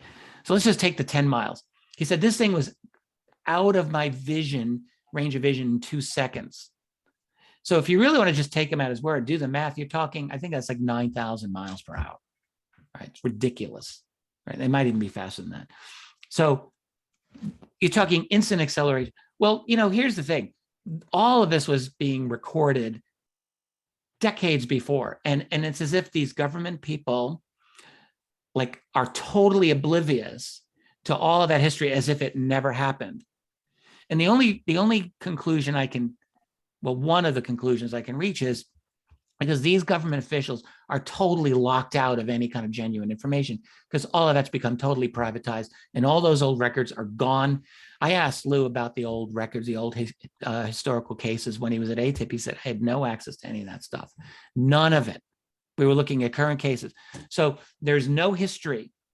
And I have to believe that that is by design. And if there is a government operation that has the history, they don't have access to it, but it's very possible that that history is all privatized.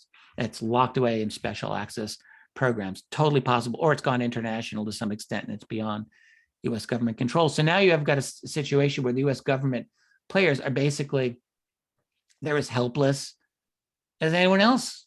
Rubio, yeah, he's probably got no information on this. And even maybe some of these former CIA people have no information on it either. In fact, I think that's the case. I think that they're locked out. I think they're locked out. I think the real information's beyond them. And Hopefully. getting access to it is going to be one hell of a problem. Yeah, hopefully my main concern would be they destroy documents or destroy evidence. You know, that's like a nightmare scenario. Yeah, I mean, well, it's very possible. I think there's too much value that they would destroy it, but I mean, you never know. I still think that there's stuff that, you know, may never come out. That's always a possibility that They may destroy it. Yeah. Like, because there's so much money involved in this. This is the thing. Skeptics, like, they're clueless about this.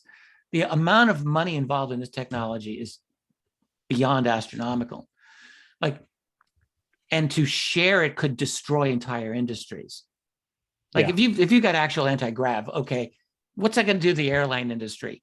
Sure, there's other industries that'll come up, but like if you're running Lockheed, let's say, and you have access to this information, do you really want this out? There goes your business plan. Like, every person off the street might be able to figure out a way to replicate some of this very advanced tech. And where do you end up on the other side of that whole thing? Yeah. Well, and I think an important thing too is that, you know, like people being locked out of these programs, you know, I think that was basically, you know, proven, or I don't want to say proven, but I mean, it's strong indicators that, you know, what Lou describes in ATIP and how we saw all that unfold, is an indicator that people were out of chain of command who should have been. And, you know, it comes to, they have to have this UAP task force, and then they have to be briefed after that. And they're kind of like, what the hell is going on? And then, yeah, again, like John Brennan and even James Woolsey now going on the record saying, you know, they probably, okay, they feel more comfortable. It's being talked about publicly. There's videos, there's a program. So they probably contacted their contact and said, is this real? And they were probably told, yeah. You know, I think that's, you know, basically what's going on behind the scenes, that, you know, all these people with their connections now are more comfortable to ask, and they're getting the acknowledgement through whatever sources they have that, you know, there's a there. Yeah. And Eric Davis was asked in an interview with Stephen Greenstreet about that, and he said whether or not the government knows more, and he says, yeah, they know more. He goes, they just ignore it and sweep it under the rug. And they said they just hold on to information and it just collects cobwebs in the classified storage warehouses. Hopefully those warehouses stay intact. The Indiana Yeah. Jones warehouse. Yeah, Yeah. imagine being Yeah. in that warehouse. Well, and actually, on the theory of everything, Lou Elizondo was talking about rogue programs. You know, I don't want to say it this way, but he almost sounded like telling the story that Dr. Stephen Greer's been telling for 20 years about the unacknowledged special access programs. Exactly, James. And when people hate each other, or I don't want to say hate, when people aren't even affiliated with each other and it's still across the board, that's the core story. And that's what well, it's just it's really hard to not believe it at that point.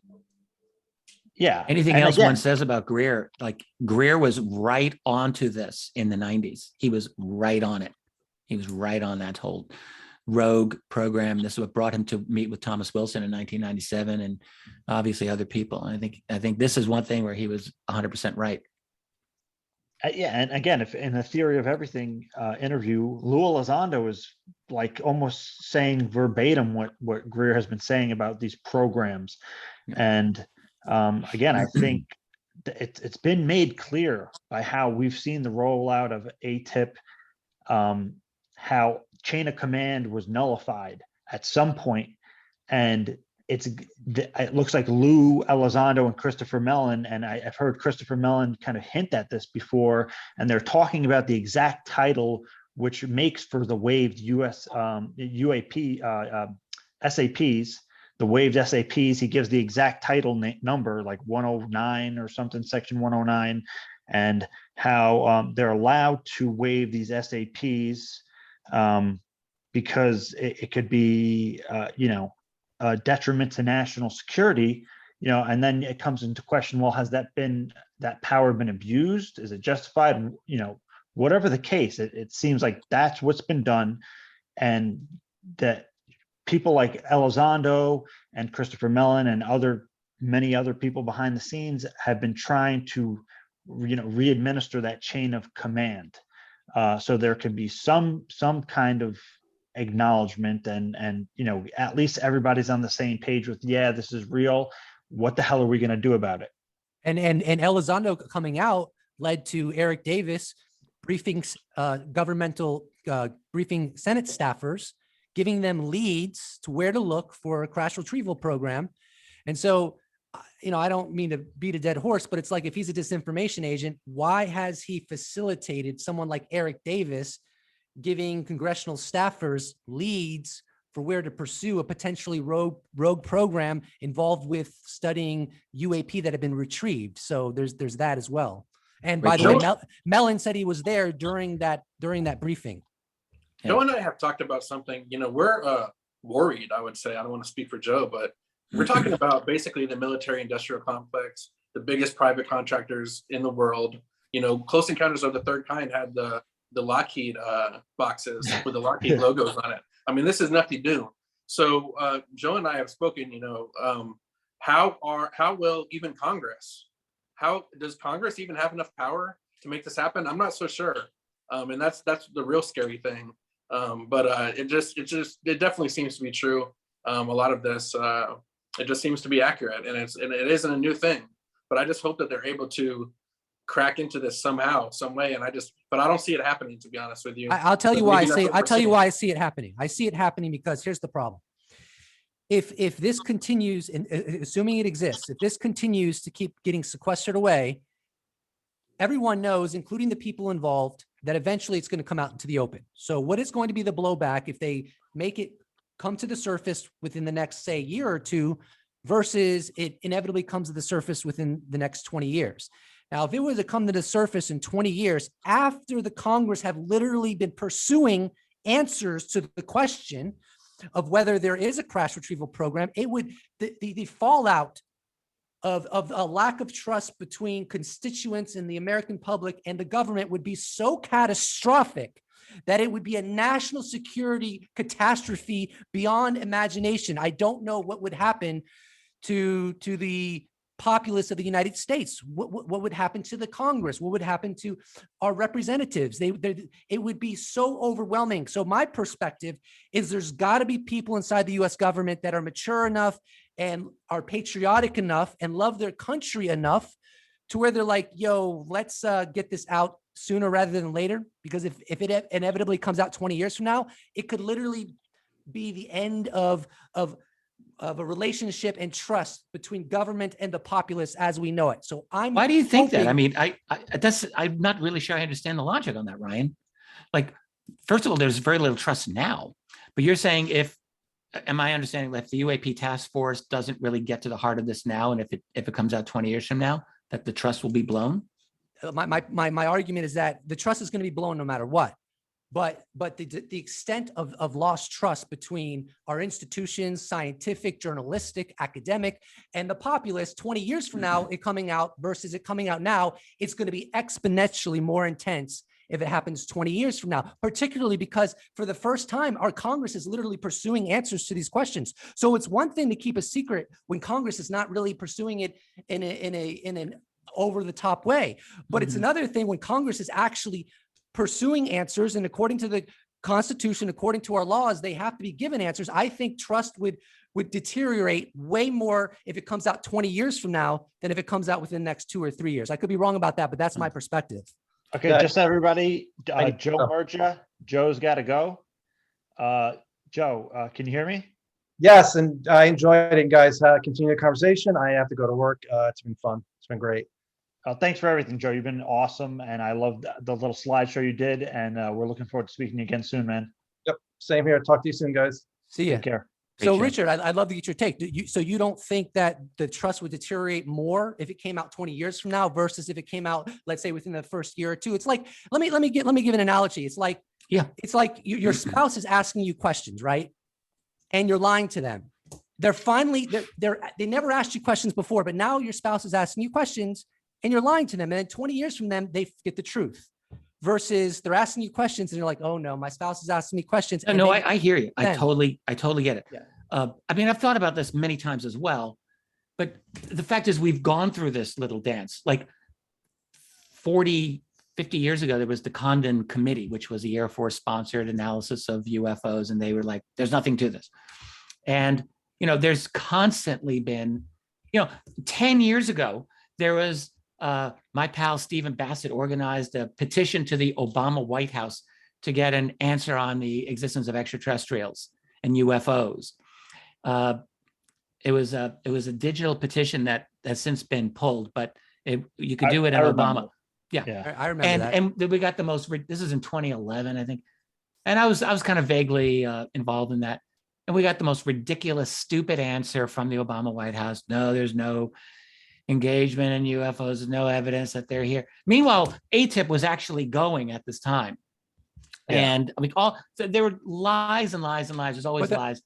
But in 20 years from now, this is what I think. The fallout I would think be 20 worse, years in my opinion, because there's 20 years so much more pressure now for this to come out than there was in 2011. And so with all this pressure and the Congress is still not getting answers, that is going to be looked back at 20 years from now. Like, I just think that it would just be catastrophic, the amount of trust that would be dissolved as a result of that, versus they come out now with all this new pressure that really has never come to the fore before. Yeah, I know there was congressional hearings in the 60s and stuff, but I still don't think it's comparable. And also you have to recognize that there's a cumulative factor, right? So this is all accumulating. So you can't say this is just a repetition of the past, because it's in addition to the past. So it only makes their lies all that much more egregious, because it's all the evidence for it is getting bigger and bigger and bigger, and just their blatant lies. I in totally current feel it. I circumstances feel your just- pain. It's just would just be so much worse, is what I'm I saying. feel your pain, and I agree with you in principle. Like, I totally agree with you in principle.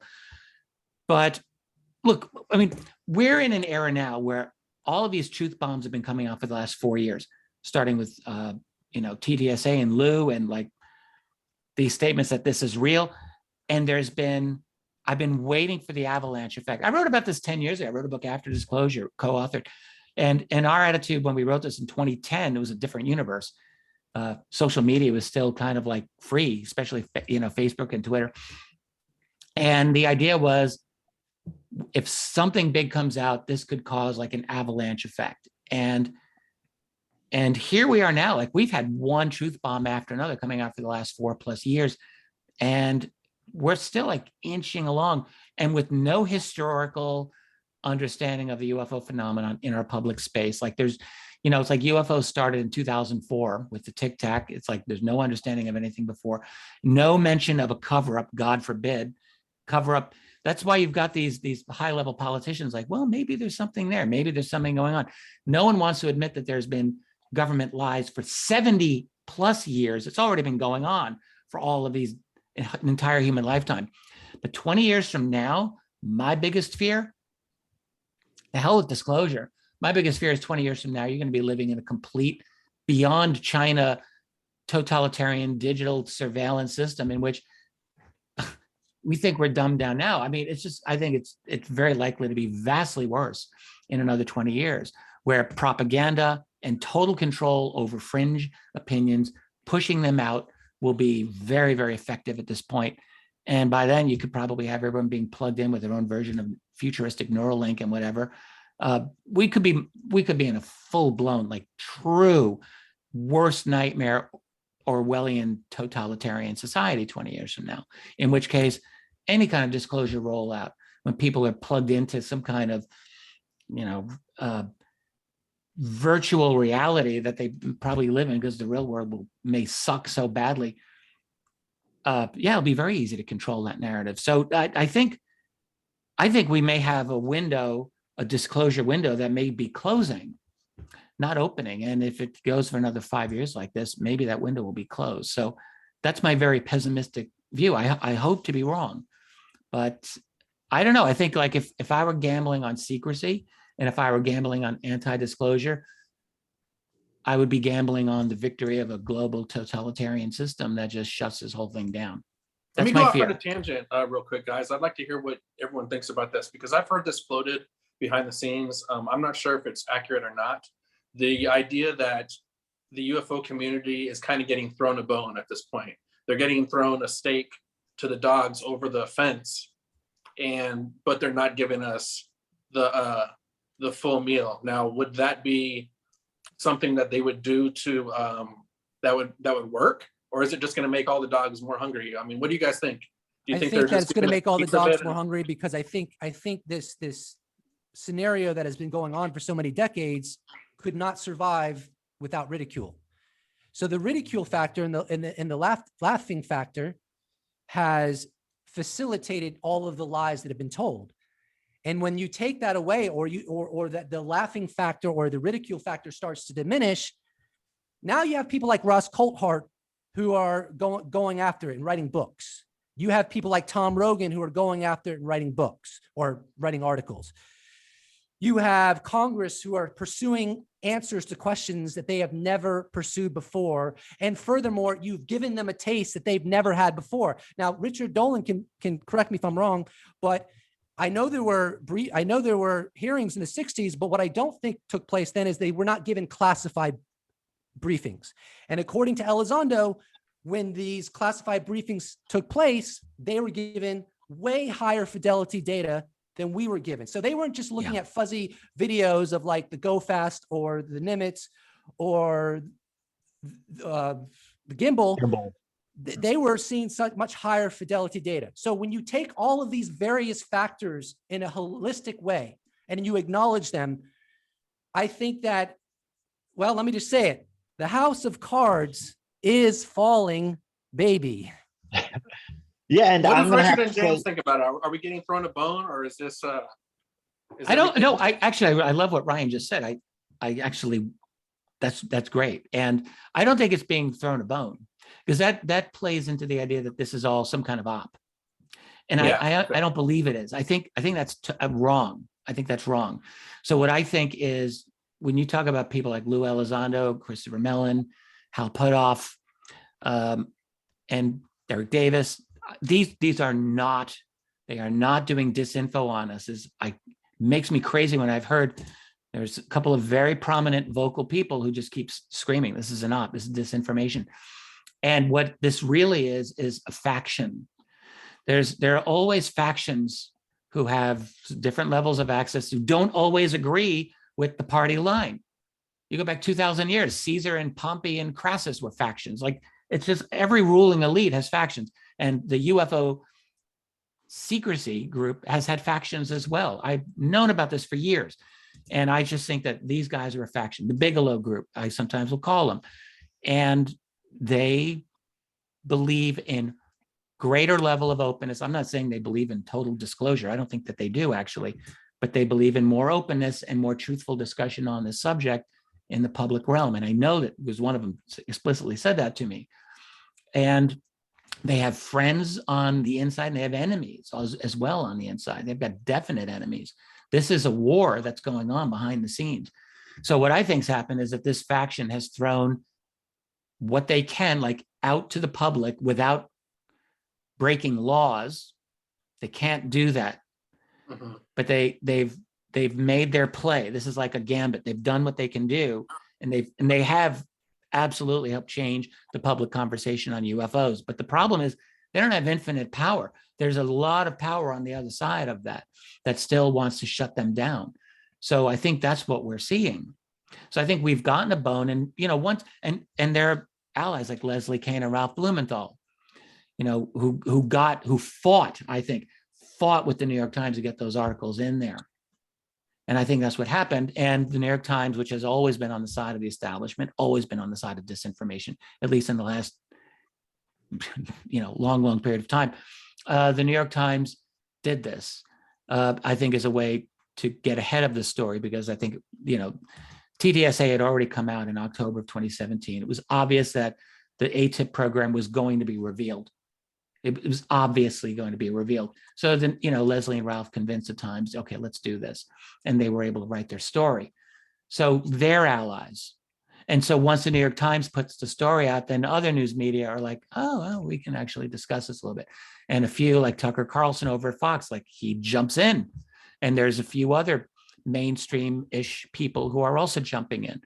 And so it's kind of given permission. So this is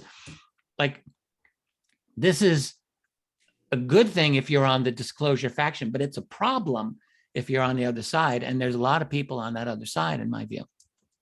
Why do you think that's what's OSAP happening. was left out? What?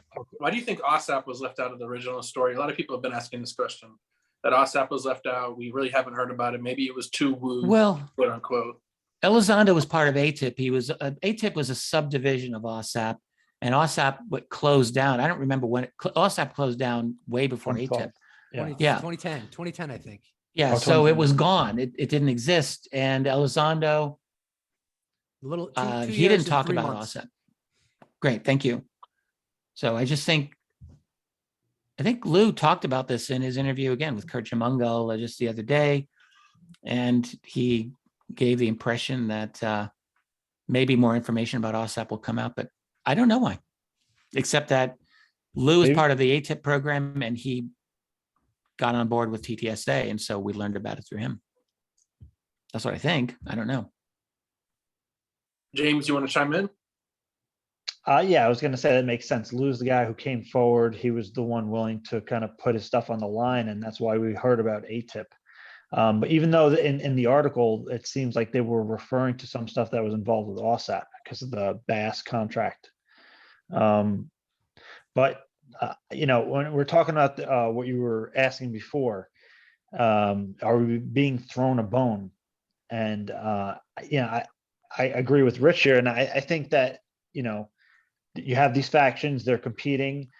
And I think that they made their play for a long time. There have been these factions for a long time. This is not something new. Even Dr. Greer used to talk about this, but he used to call them the actual majestic group. And he said that actually 70% of them were in favor and, were quietly supporting the Disclosure Project, Project Starlight, even people within these groups. But they didn't want to get too involved because they were concerned about what the other group would do. But the other group was significantly smaller. But they were what he called cutthroat. And I think that part of the equation was an illusion that the smaller group that was willing to go to extremes could somehow stop the greater, larger group who were in favor of disclosure within these factions, within the intelligence community, within financial communities, what people call the cabal and majestic. And I think that was kind of an illusion, and that the larger group who's in favor of disclosure made their play. They're seeing progress, and I think that it's not going to stop. And I think that illusion is going to break down. I think they're kind of in the safe zone now, not where disclosure is going to happen no matter what. But it's clear to me that it's continuing to gain momentum, and I don't know how that momentum is going to be stopped.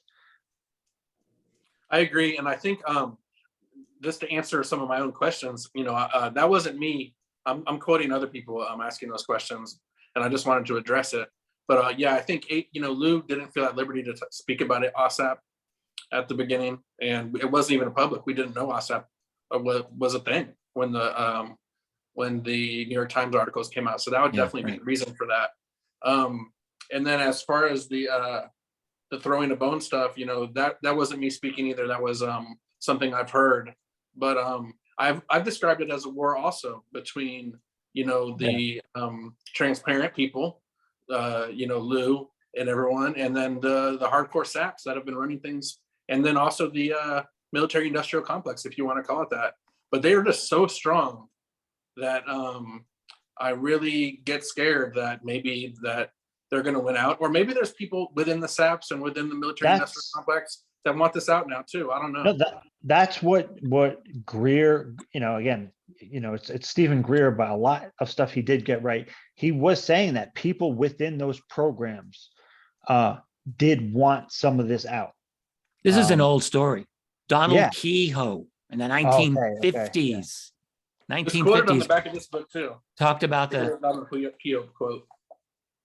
Well, Kehoe was talking about the secrecy group in the 50s and talking about factions back then that wanted to fight, this unwise policy of secrecy. And it factors in many of Kehoe's books from that period of time. This is 70 years ago. It's an old story. I think it's true. There's always factions. Yeah, well, I think what we're seeing happen nowadays is unprecedented. And again, I think that people were afraid what was going to happen if they pushed this forward. There's that story, of Bill Clinton was inquiring about this, and at some point he basically said, I don't want to push on this further because I don't know what's going to happen. And you have Lou Elizondo really took a huge gamble here, not only with his career, but what could have happened to him, right? I think that he probably has received threats. He has received threats. He said as much. Mm-hmm. Yeah. But I mean, life threats, we're gonna make you disappear kind of thing. That's what he said, basically, that someone in the department threatened his physical safety. But I hear what you're saying, even beyond that, something even like maybe multiple people. I think it was only one person, but I don't really know. Yeah. So I think that, people were concerned what would happen. And I think now that they've kind of stepped into their power and realized they have a capacity to facilitate change. And now that it's out there in the light, Congress is looking into it, Senate's looking into it. I don't see how you can move back from that. So again, not that it's impossible, but I really see this going in a movement where at least some of this stuff is going to come out. I think that at some point there's a possibility that it could be slowed and trickled, but I think the fundamental reality aspect of it is actually going to come out. We've talked about destroying evidence, and certainly if a company was seeded inappropriately by the government, they've destroyed that evidence. That at least they got it, not the actual UFO evidence, but just the evidence that they were given something. And their competitors weren't. You would think they would have covered their tracks on that by now. Yeah, really good point. You titled this a Crash Retrieval conference program, James, and that's actually really key for what we were just talking about here in terms of disclosure. It seems to me, because the thing I will call the red line of disclosure is a genuine admission that the United States government has recovered alien craft, like UFOs.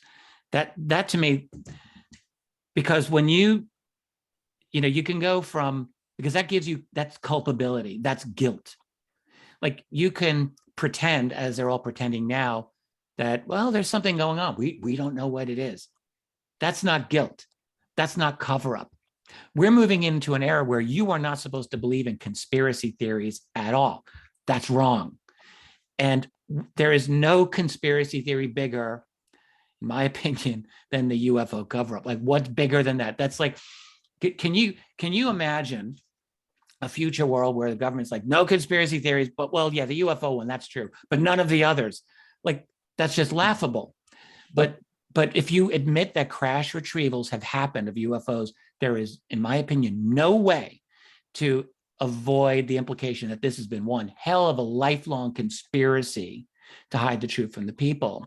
And that's a very difficult position for the United States government to put itself in. I just don't know how they would be willing to do that. I want to say something about it being the biggest conspiracy. I agree with Richard on this, and it would be like the government knows that the world is a sphere, but it's the government's telling the entire world that it's flat, or like the government knows that space is real, but the government's telling the entire world that it's fake. I mean, the very foundation of our understanding of the universe has been completely made artificial based upon this lie. So on that account, I can't think of a bigger conspiracy theory. And I think that eventually higher fidelity data will be released. I do think that. We know that Elizondo spoke about the 23-minute video that he says has unambiguous footage of UAP.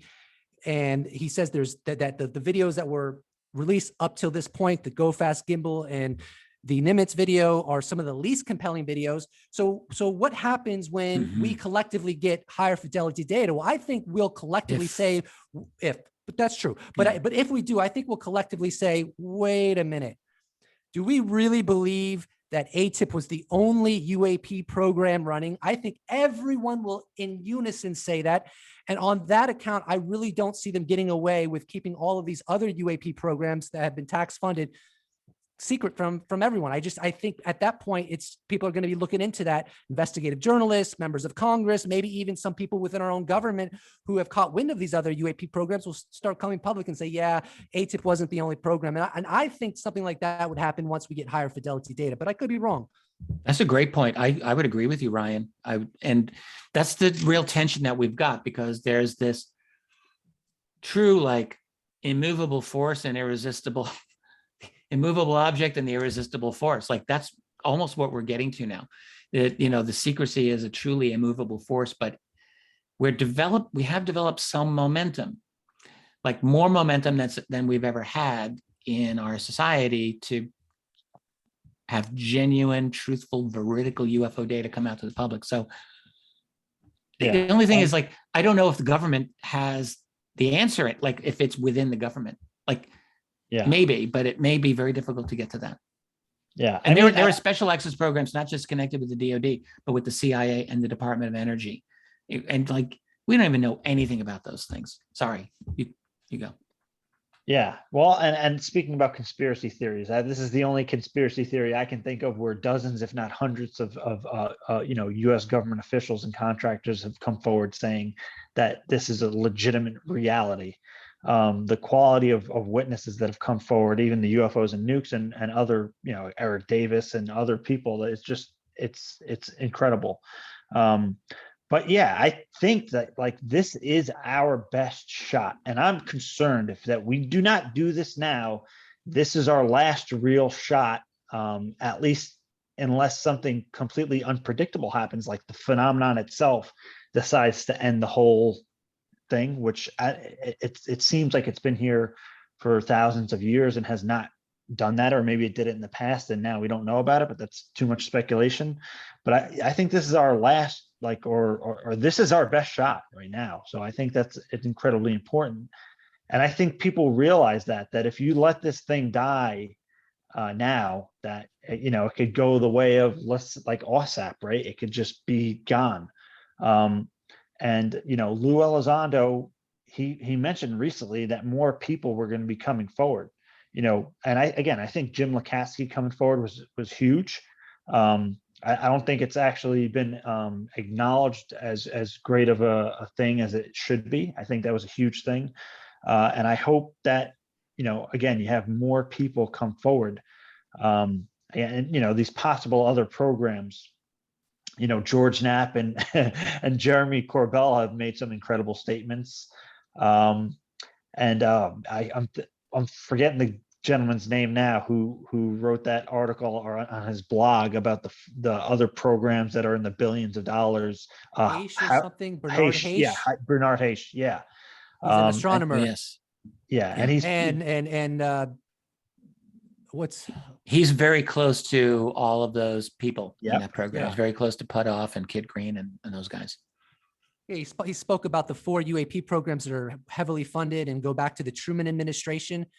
And Jeremy Corbell says he thinks that's going to come out. I mean, I don't know if they're going to come out. I don't know if they exist, but Jeremy Corbell said his quotes like, I will tell you this now and I'll probably be proven later, but there's 4 UAP programs in different branches of the military and / government, and they're going to come out at some point and I'll be proven correct. So he made a quote, something to that effect. Yeah. Even if just one of them came out in the near future, for me, it's hard for me to imagine that, how to stop that momentum at that point. Or if you had just one more guy on Lou Elizondo's level, or if you had just one more guy, seriously, that's a great point. Yeah. If there was one more guy, that ran one other program that was not ATIP, he's like, I was the director of this program. I think that would, I couldn't imagine what would happen after that. You have another thing where we're going to, we almost take everything that's going on for granted, in a sense where it's like, if you really stop and look back at everything that's happened in the last 4 years, it is really incredible. And like what Rich has said, in 2010, 2011, the mindset was not there. I remember, researching back then, and there was not a sign of any. It was great to be a researcher, but it was really stale compared to like now, where it's like, you don't know what's going to happen the next day. You don't know if the chief of NASA is going to give some kind of incredible statement, or another pilot's going to come forward, or all these things that have happened have really, I think, I don't even think we've on seen a monthly basis, by the way, literally on a monthly basis. And prior to December 16th, 2017, none of this stuff happened. None of these, no official came out and talked about UAP in a sobering way. That was like alien prior to that time frame. That's right. Yeah, And you're right, James. Lukatsky hasn't really gone viral yet. It should have. It should have. That could be a big deal if that story catches on. We're after the 180-day report, and I think some of the mainstream media kind of did their thing, and now they've backed off a little bit. But once things turn up again, hopefully James Lukatsky will be involved. Yeah, and again, with everything that's happened, I don't think we've seen the full ramifications of. I think it's still playing out. You have people like Avi Loeb coming forward, and there's so much that is still, beginning, is going on, that I don't think we've seen the full effect of everything yet, and I think we're like in the midst of it. James, I don't know how much time we have left. I know we've been going almost 2 hours. I just want to say, if there's a genuine opening, a disclosure of any of this reality, you think about what this will do to our science. Like these objects, they suddenly accelerate. Think of the Tic Tac. They can make right angle turns. They can decelerate. They can do it without a heat signature. So you have to ask yourself, what is the science behind what these things are doing? They're not burning fuel. So are they manipulating 0-point energy, or the ether, what we might have called one time, or a super fluid medium to harness mass or gravity or inertia? Like, these are questions that would revolutionize what we understand about going from one point to another. Like, it would completely turn our world inside out. And I actually believe that this is a revolutionary science that is implicit in the entire UFO phenomenon. And there are people who've made some progress on this. So I think that would absolutely turn things inside out. And be it like a major wow moment overhaul. Whether that's going to be a good or bad thing, I don't even know. Like we would have access to vastly greater amounts of power and ability to travel. And you might think, oh, that'd be awesome. I'd love to do that. Or you ask, wow, should everyone in the world, like 8 billion people, have this ability? Or could they? I mean, I don't really know the implications of all of that. I remember the late Stan Friedman. Like it's a weird thing about him because Stan was all about exposing at least the UFO cover up as far as he could. He talked about Roswell, he talked about MJ-12, but he actually did not believe that everything should come out. And he particularly was worried about weaponization of UFO tech. It's something he talked about quite a bit. And it's not an outrageous fear. Like there's a lot of power in this, and the science is incredible. The science is world changing, but you got to wonder, is there something that could be super ultra dangerous?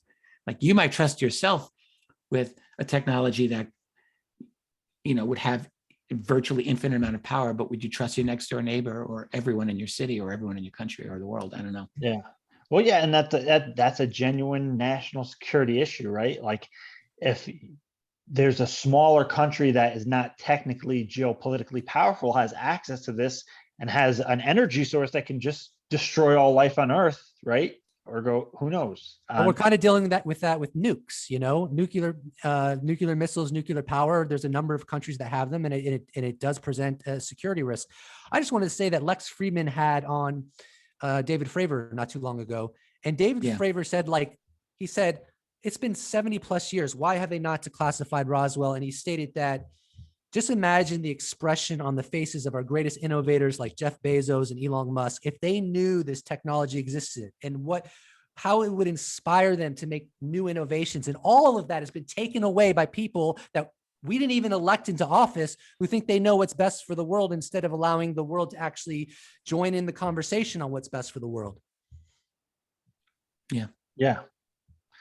Yeah. I think, I mean, it's at this point, it's like damned if you do, damned if you don't, right? If all this information is sequestered, we're not doing so great as it is as a global society. I'm optimistic, so I see, disclosure and, opening to what actually is a better thing. But not everybody agrees on that. I would like to be optimistic. I'd like to be more optimistic than I am. I might be the least optimistic person of the four of us here. It's possible. Many years ago, I was wondering, like, it's like, I think it was actually talking with Stan about this maybe a decade ago, this fear of his that I was just mentioning. And I was wondering, all right, so if it's that bad, so let's say people on the inside, they are aware that this technology can be weaponized in a super dangerous way. Like, I let myself think maybe that's true. So if that were true, then you could imagine the only way that they could let this come out is by creating a completely globally totalitarian system by which they monitor every single person and know, are they creating this world destroying technology? Like, if that were true, I don't know that that's true, but it made me really wonder. And I thought, oh crap, like this is the last thing that I really want to consider. Like, is that the case? Because the last thing that I want to justify is a global totalitarian society. To me, that's like, I'll just check out of this mortal coil if that happens. I don't want to be around. But is that going to happen? And to me, my perspective is that is exactly what is happening right now. And it just seems very convenient that we're seeing basically a completely new phase of humanity coming on board, basically some transhumanist wackadoo, genetic designer babies, 5G surveillance, 24/7, Black Mirror, whatever, at the same time that we have a disclosure moment. Like, that just makes me think, is this a utopia or is this going to be a dystopia that we're moving into?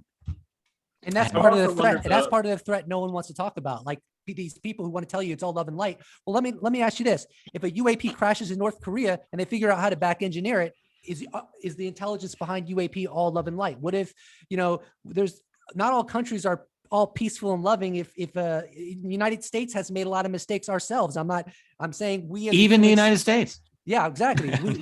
We as no, I understand what you're saying. I'm just saying that we as a species, whether it's the United States, China, North Korea, Sweden, we're human beings. We're basically talking monkeys. So there is an inherent threat, an indirect threat, at least, just by human beings acquiring this technology and being able to utilize it. Who is to say human beings are always going to make the best decisions when it comes to a potentially very destructive technology? And that's a component of the potential threat conversation that some people never want to talk about because they want to create this narrative where it's all love and light. No, it's a lot more complicated than all love and light. But that's all I want to leave.